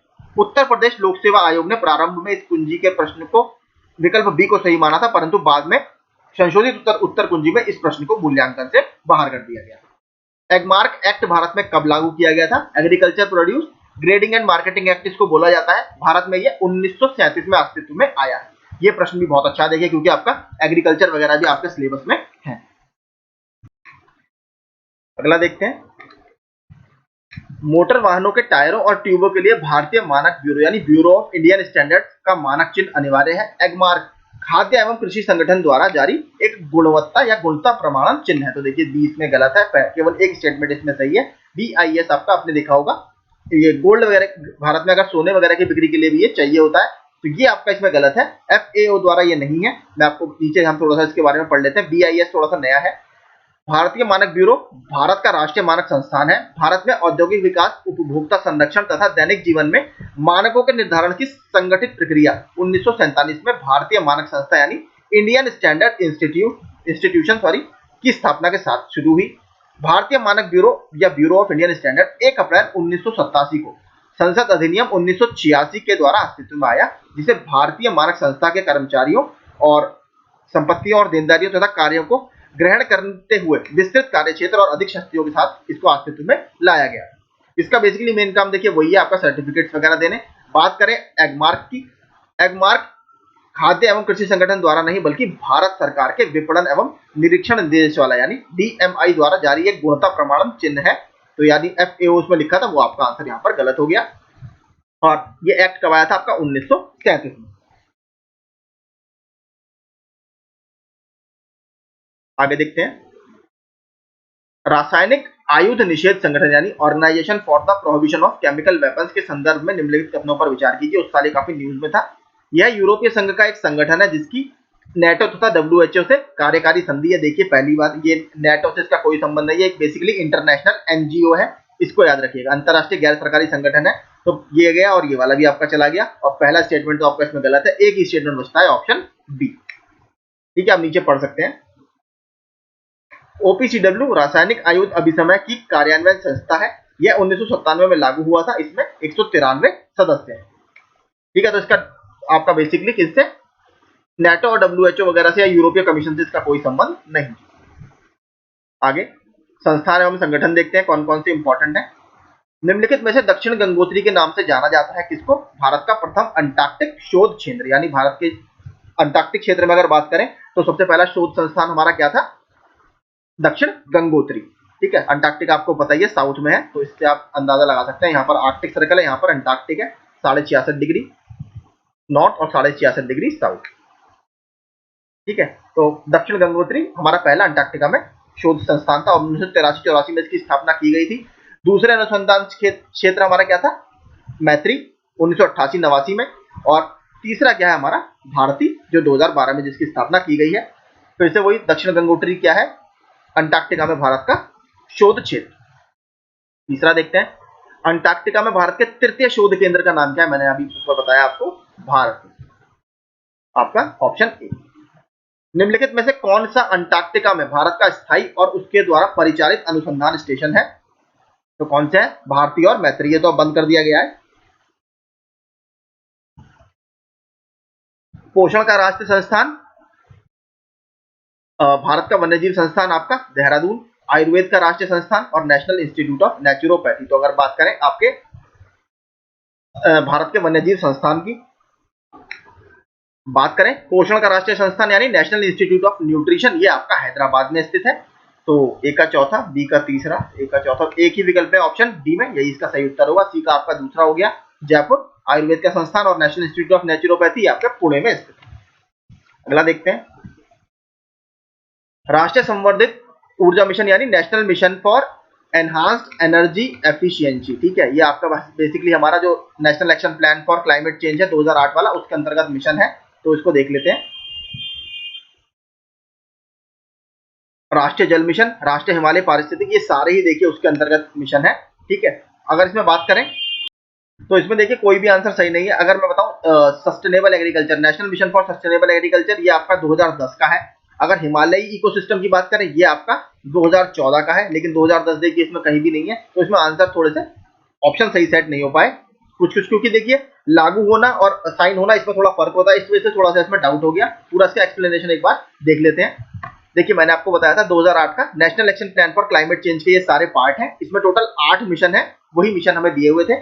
तो national mission for enhanced energy efficiency दस्तावेज को 24 जून 2010 को हुई बैठक में केंद्रीय मंत्रिमंडल द्वारा वर्ष 2010-12 की अवधि के लिए मंजूरी प्रदान की गई थी। आगे 12वीं पंचवर्षीय योजना की अवधि के लिए 6 अगस्त 2014 को मंजूरी प्रदान की गई थी, परंतु NMEEE सर्वप्रथम 2009 में जलवायु परिवर्तन पर प्रधानमंत्री की परिषद द्वारा मंजूरी प्रदान इसको की गई थी। राष्ट्रीय जल मिशन को केंद्रीय मंत्रिमंडल द्वारा 2011 में, ठीक है, बाकी देखते हैं। राष्ट्रीय हिमालयी पारिस्थितिकी संपोषण मिशन को 2014 में, लेकिन national mission for sustainable agriculture को 2010 में मंजूरी प्रदान की गई थी। अतः प्रश्न में दिया गया कोई भी विकल्प आपका सही सुमेलित नहीं है, लेकिन इन ईयर्स को आप याद रखिएगा, हो सकता है आपसे सही से दोबारा मैचिंग में पूछ ले। अब बात करते हैं कौन सा सही सुमेलित नहीं है। वन्य प्राणी संस्थान देहरादून बिल्कुल ठीक है। वन प्रबंधन संस्थान ये आपका देखिए कोलकाता में नहीं है, ये आपका भोपाल में है। ठीक है, Indian institute of forest management ये आपका भोपाल में स्थित है। केंद्रीय शुष्क अनुसंधान संस्थान काजरी इसको बोला जाता है, ये बहुत प्रश्न पूछा जाता है, ये आपके राजस्थान के जोधपुर में स्थित है। Central arid zone research institute, फिर से देखिए वही पूछा इस बार, ये आपका जोधपुर में है। Indian institute of ecology and environment, ये इंपॉर्टेंट है, ये आपका नई दिल्ली में स्थित है। निम्नलिखित नगरों में से किसे Indian institute of ecology and environment स्थित है? तो हमने बात करी ऊपर, नई दिल्ली में। निम्नलिखित संस्थानों में से किसे पर्यावरण सूचना प्रणाली यानी एनवायरमेंटल इंफॉर्मेशन सिस्टम इसको बोला जाता है? ये भी एक बार पूछ लिया था। इसकी स्थापना 1982 में इसकी स्थापना की गई है, इसको याद रखिएगा। और ये इस समय जितने भी डेटा हमें मिलता है टाइगर रिजर्व का, वाइल्ड लाइफ सेंचुरी का, वो सब हमें इसी से प्राप्त होता है। का जनसंख्या एवं पर्यावरण केंद्र कहां पर स्थित है? तो ये बेसिकली आपका IIPS यानी Indian institute of population studies, Mumbai, यहां पर ये स्थित है। पॉपुलेशन साइंसेज, माफ कीजिएगा, Indian institute of population sciences, मैंने स्टडीज बोल दिया, पॉपुलेशन साइंसेज। विभिन्न पुरस्कारों की बात करते हैं। प्रत्येक वर्ष दिए जाने वाले इंदिरा गांधी पर्यावरण पुरस्कार का आधार क्या होता है? तो ये बेसिकली आपका एनवायरनमेंट के क्षेत्र में जिन्होंने एक्टिव पार्टिसिपेशन या योगदान दिया होता है उनको ये दिया जाता है, पर्यावरण के क्षेत्र में सार्थक योगदान। निम्नलिखित में से किन एक क्षेत्र में बोरलॉग पुरस्कार दिया जाता है? आप सभी को पता है, नॉर्मन बोरलॉग को अंतरराष्ट्रीय स्तर पर हरित क्रांति का जनक माना जाता है। इन्हें 1970 में नोबेल शांति पुरस्कार से भी सम्मानित किया जा चुका है और ये कृषि के क्षेत्र में दिया जाता है। भारत की बात करें तो MS स्वामीनाथन को हरित क्रांति का जनक माना जाता है। नॉर्मन बोरलॉग को किस क्षेत्र में नोबेल पुरस्कार दिया गया था? मैंने ऊपर बता दिया, नोबेल पीस प्राइज इनको मिला था शांति का 1970 में। प्रतिष्ठित टाइलर पुरस्कार किस क्षेत्र में दिया जाता है? टाइलर पुरस्कार आपका पर्यावरण सुरक्षा या एनवायरमेंटल सिक्योरिटी के फील्ड में दिया जाता है। आगे देखते हैं, राजीव गांधी पर्यावरण पुरस्कार दिया जाता है श्रेष्ठतर योगदान के लिए किसमें? आपके स्वच्छ प्रौद्योगिकी एवं विकास यानी क्लीन डेवलपमेंट एंड टेक्नोलॉजी के क्षेत्र में। ग्लोबल 500 पुरस्कार प्रदान किए जाते हैं किसके लिए? पर्यावरण प्रतिरक्षा के लिए। बेसिकली देखिए UNEP द्वारा दिया जाता था, लेकिन 2003 तक ये केवल दिया गया, उसके बाद इसको डिसकंटिन्यू कर दिया गया है। 2005 से इसका नया नाम क्या रखा गया है? Champions of the earth award. ठीक है, 2005 से इसको इस नाम से अब जाना जाता है और इस साल काफी फेमस है। 2022 में आपकी भारत की पूर्णिमा देवी बर्मन, ठीक है, पूर्णिमा देवी बर्मन जी को यह अवार्ड मिला है, इसको याद रखिएगा। अब और UNEP द्वारा ही अभी भी ये दिया जाता है, लेकिन नाम इसका बदल दिया गया है, इसको champions of the earth award के नाम से जाना जाता है। आगे देखते हैं, निम्नलिखित क्षेत्रों में से किसमें दुर्लभ उपलब्धि के लिए वैश्विक 500 या ग्लोबल 500 पुरस्कार दिए जाते हैं? तो ये आपके पर्यावरण संरक्षण में दिए जाते हैं। मैंने आपको बता दिया 1987 में स्टार्ट किया गया था, 2003 तक ये दिया गया, फिर 2005 से आपका इसको champions of the earth award ने रिप्लेस कर दिया। संयुक्त राष्ट्र के सर्वोत्तम पर्यावरण सम्मान champions of the earth award 2018 में किसको मिला है? प्रधानमंत्री नरेंद्र मोदी जी को 2018 में ये मिला था। इस साल मैंने आपको बता दिया ये पूर्णिमा देवी बर्मन जी को मिला है। अब बात करते हैं विश्व पर्यावरण दिवस, विश्व पर्यावास दिवस, माफ कीजिएगा, वर्ल्ड हैबिटेट डे की बात कर रहा है। विश्व पर्यावास दिवस जो होता है आपको अक्टूबर के फर्स्ट वीक में मनाया जाता है, ठीक है, अक्टूबर के फर्स्ट वीक में। और अगर फर्स्ट वीक की बात करें तो स्पेशली मंडे, ठीक है, मंडे को ये मनाया जाता है अक्टूबर के फर्स्ट वीक में। आप सभी को पता है वर्ल्ड वाइल्ड लाइफ वीक भी हम मनाते हैं, ठीक है, या राष्ट्रीय वाइल्ड लाइफ वीक आप इसको बोल सकते हो। तो आपका इसमें क्या होगा? देखिए उस समय शायद 5 अक्टूबर को पड़ा होगा, लेकिन ये डेट हमेशा फिक्स नहीं रहती क्योंकि मंडे हर साल अलग तारीख को आएगा। तो अक्टूबर का प्रथम मंडे हर साल आपको अलग तारीख में दिखाई देगा। तो अक्टूबर के प्रथम सोमवार को आप इस तरीके से याद कीजिएगा। विश्व तंबाकू निरोध दिवस प्रतिवर्ष मनाया जाता है कब? 31 मई को। 19 नवंबर को निम्न में से किस दिवस के रूप में मनाया जाता है? तो 19 नवंबर को हम मनाते हैं विश्व शौचालय दिवस। विश्व पर्यावरण दिवस 2018 का मुख्य विषय क्या था? तो उसका विषय था आपका बीट प्लास्टिक पॉल्यूशन, ठीक है, यानी प्लास्टिक प्रदूषण को समाप्त करो। विश्व पर्यावरण दिवस 5 जून, विश्व वानिकी दिवस 21 मार्च, हैबिटेट डे, देखिए फिर से आपका इसने यहाँ पर थोड़ा हो गया क्योंकि ये प्रथम सोमवार को मनाया जाता है अक्टूबर के। ओजोन दिवस 16 सितंबर, इससे मिला सकते हैं हम 3 से, ए का दूसरा बी का पहला, ए का दूसरा बी का पहला, इन दोनों में है। तो अगर बात करूं विश्व ओजोन दिवस की, डी का आपका तीसरा है, तो डी का तीसरा आपका डी विकल्प है, तो यही आपका सही है। अंतरराष्ट्रीय पृथ्वी दिवस कब मनाया जाता है? आपका 22 अप्रैल को यह मनाया जाता है। ये भी काफी पूछा जाता है एग्जाम्स में। भारत के प्रधानमंत्री ने स्वच्छ भारत अभियान आधिकारिक रूप से कब प्रारंभ किया? तो भारत ने स्वच्छ आधिकारिक रूप से गांधी जयंती यानी 2 अक्टूबर को प्रारंभ किया था। कौन सही सुमेलित नहीं है? पर्यावरण दिवस ठीक है, पृथ्वी दिवस भी ठीक है, तंबाकू निषेध दिवस गलत है, 31 मई को यह मनाया जाता है, हमने ऊपर पढ़ लिया। निम्न देशों में से प्रत्येक मास के अंतिम शनिवार को कौन राष्ट्रीय स्वच्छता दिवस मनाता है? तो बेसिकली आपका जो सिएरा लियोन कंट्री है ये आपकी ये मनाती है। पर्यावरण से संबंधित विभिन्न तथ्य, इनसे संबंधित क्या क्या फैक्ट्स हैं वो देख लेते हैं। अगर कोई प्रश्न पूछा गया है, पूछे गए हैं, देख लेते हैं। जयपुर के जंतर मंतर को यूनेस्को द्वारा विश्व धरोहर का दर्जा घोषित होने के साथ भारत में अगस्त 2010 तक कितने स्थलों को यह दर्जा प्राप्त हो चुका है यूनेस्को द्वारा? तो अगस्त उस समय तक ये 28 थे। अब वर्तमान में देखिए इसकी संख्या लगभग 40 के आसपास है। ठीक है, वर्ल्ड हेरिटेज साइट्स की संख्या भारत में लगभग 40 है, जिसमें 32 आपकी कल्चरल साइट्स हैं, 7 आपकी नेचुरल साइट्स हैं, 1 आपकी मिक्स साइट है। ठीक है, टोटल 40 साइट यूनेस्को द्वारा इस समय वर्ल्ड हेरिटेज कन्वेंशन में इतनी। यूनेस्को की विश्व विरासत सूची में हाल ही में सम्मिलित की गई इमारत है, उस समय की गई होगी महाबोधि मंदिर, जो कि आपका बिहार में स्थित है। निम्नलिखित में कौन सा भारत के लिए राज्य में मौजूद एकमात्र यूनेस्को विश्व धरोहर स्थल है? तो कौन सा है आपका? उपयुक्त में से कोई नहीं है, एक से अधिक कौन कौन से हैं? महाबोधि मंदिर या बिहार ये हो गया, और इसके अलावा नालंदा यूनिवर्सिटी भी आपकी इसमें शामिल है। तो एक से अधिक इसमें हो गए, 1 और 2 यानी आपके दोनों ही इसमें शामिल है। एप्पिको आंदोलन, पी हेगड़े, चिपको आंदोलन, सुंदरलाल बहुगुणा, नर्मदा बचाओ आंदोलन, मेधा पटकर, शांत घाटी आंदोलन इनसे संबंधित नहीं था। बाबा आमटे भी आपके नर्मदा बचाओ आंदोलन से ही संबंधित है। ठीक है, और शांत घाटी में डॉक्टर सलीम अली, जो कि एक बहुत फेमस पक्षी विज्ञानी रहे हैं भारत के, वो इससे संबंधित है। मेधा पटकर का नाम किससे जुड़ा हुआ है? मेधा पाटेकर जी का नाम जुड़ा है आपका नर्मदा बचाओ आंदोलन से, और बाबा आमटे जी भी इससे ही जुड़े थे। रैली फॉर वैली प्रोग्राम का आयोजन निम्नलिखित में से किस एक समस्या को उजागर करने के लिए किया गया था? पर्यावरण विकृति, जैव विविधता, विस्थापितों के पुनर्वास की समस्या या कृषि भूमि की क्षति? तो अगर इसका सही उत्तर की बात करें तो रैली फॉर वैली प्रोग्राम का आयोजन नर्मदा नदी घाटी में विस्थापन की समस्या से जूझ रहे विस्थापितों के पुनर्विकास के लिए किया गया था, बेसिकली इनके रिहेबिलिटेशन के लिए।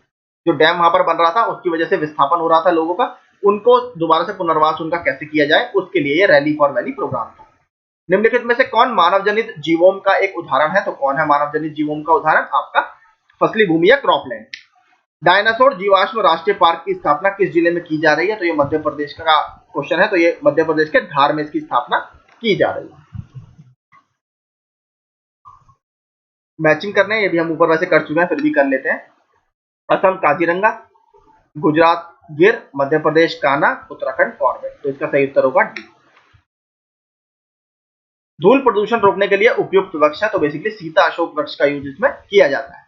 पेरियार वन्यजीव अभ्यारण्य निम्नलिखित में से किस राज्य में स्थित है? तो ये बेसिकली जंगली हाथियों के लिए बहुत फेमस है, और ये टाइगर रिजर्व भी है, ये केरल में स्थित है। केरल में अभी एक और न्यूज में था पराम्बिकुलम। ठीक है, पराम्बिकुलम टाइगर रिजर्व भी आपके केरल में स्थित है, याद रखिएगा। एक हाथी को बेसिकली यहाँ पर रेड कहा गया था। अभी केरल हाई कोर्ट जो है उन्होंने ये बोला था कि एक हाथी घूम रहा है, आप उसको रेडियो कॉलर लगाइए और उसको पराम्बिकुलम टाइगर रिजर्व में स्थानांतरित कीजिए, इसीलिए ये न्यूज में था। भारत सरकार के हरित इंडिया मिशन या ग्रीन इंडिया मिशन के उद्देश्य को सर्वोत्तम रूप से वर्णित क्या करता है?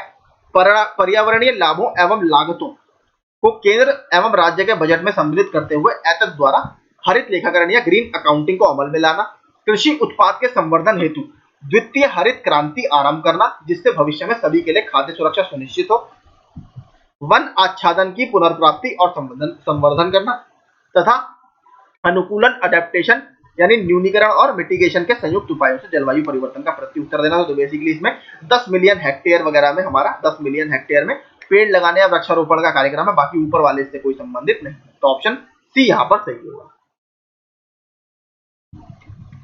आगे देखते हैं।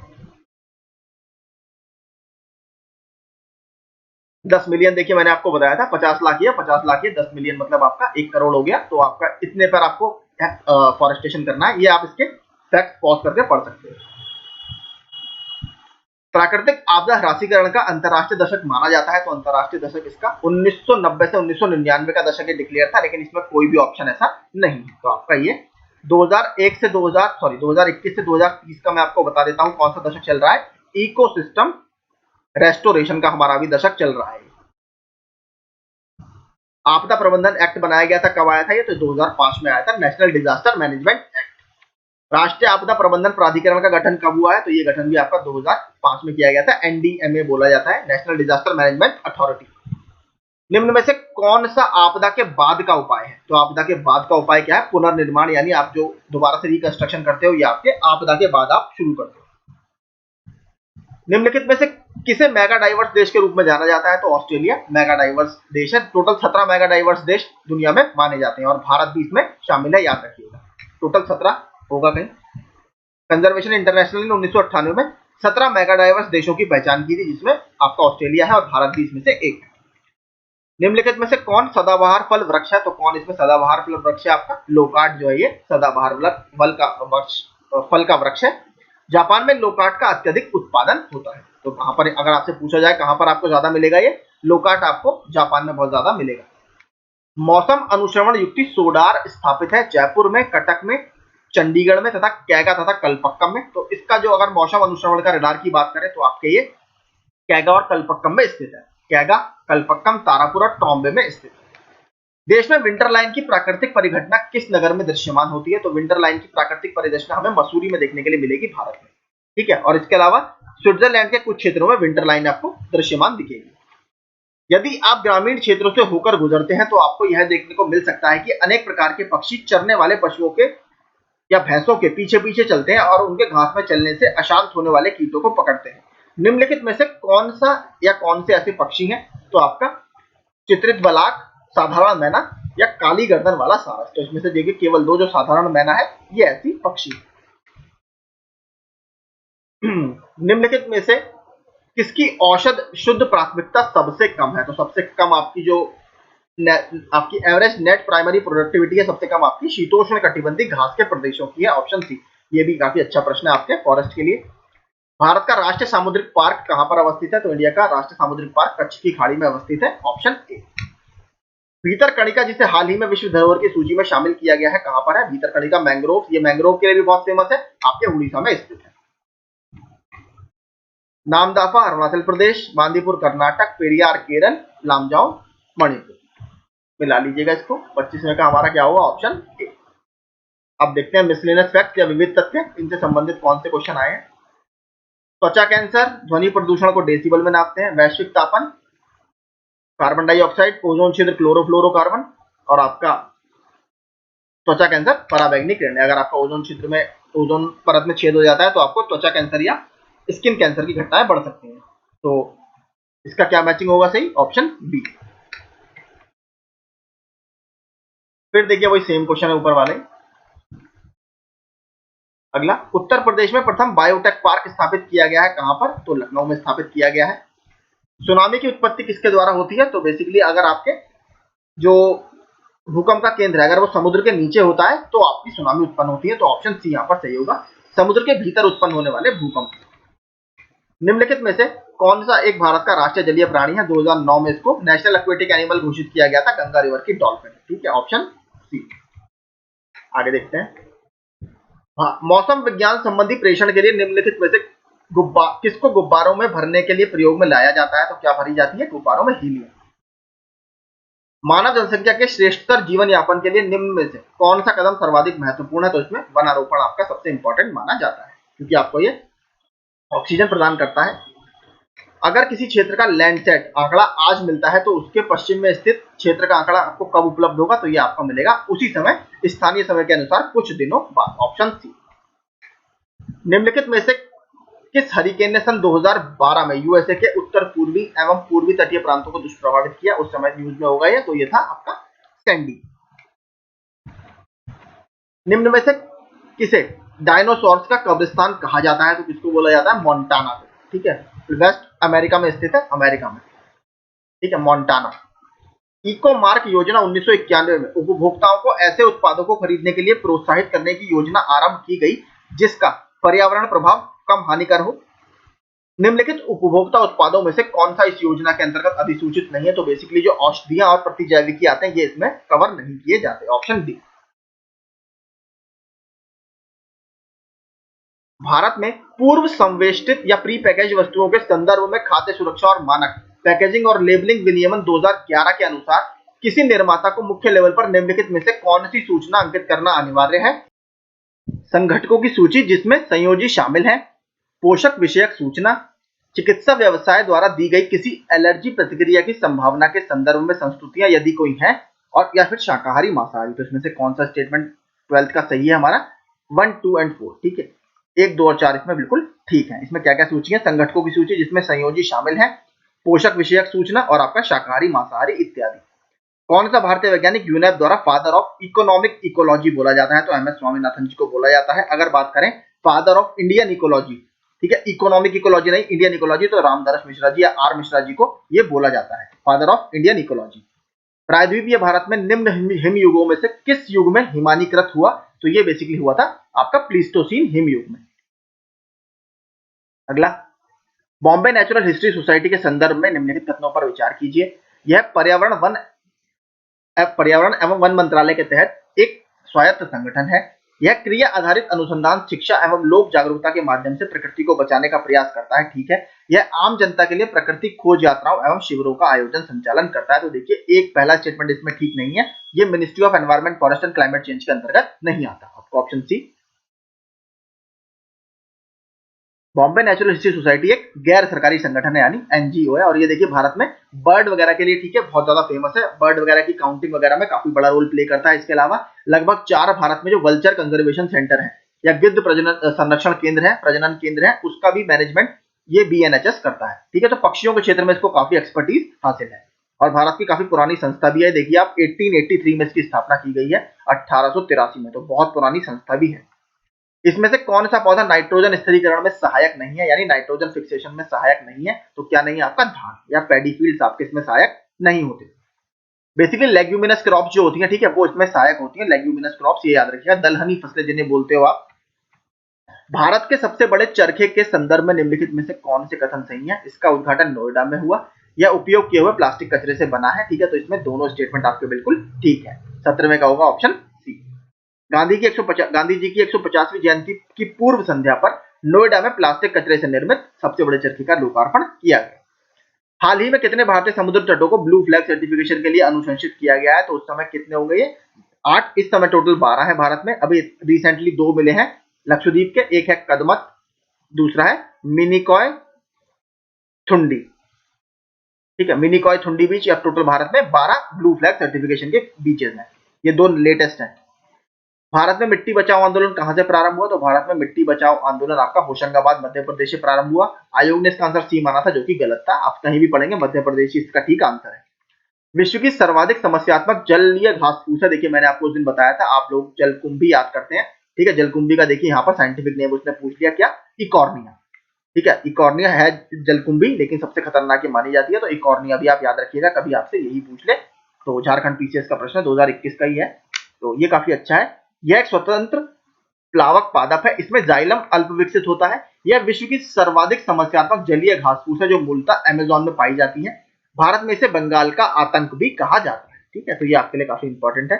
तो ये बुक देखिए हमने 4 पार्ट में पूरी फिनिश कर ली है। आई होप आपको ये सीरीज काफी पसंद आई होगी। इसके अलावा देखिए मैं आप घटना चक्र की लेटेस्ट 2023 का एडिशन आया है जीएस पॉइंटर का, जिसमें हम पूरी पर्यावरण पारिस्थितिकी की 40 पेज का वो एडिशन है। 40 पेज की मैं आपको एक ही वीडियो में पूरी कराऊंगा। आई थिंक 2 घंटे का वीडियो वो बनेगा, उसमें हम पूरी 1 लाइनर की फॉर्म में कवर करेंगे। और सारा उसमें देखिए घटना चक्र की जितनी भी बुक्स आती हैं उसमें एनवायरमेंट का वो क्रक्स है, तो आपको उसको रिवीजन में काफी वो हेल्प करेगा। ठीक है, तो वो वीडियो 1 या 2 दिन में मैं आपके लिए ले आऊंगा, 2023 का लेटेस्ट एडिशन।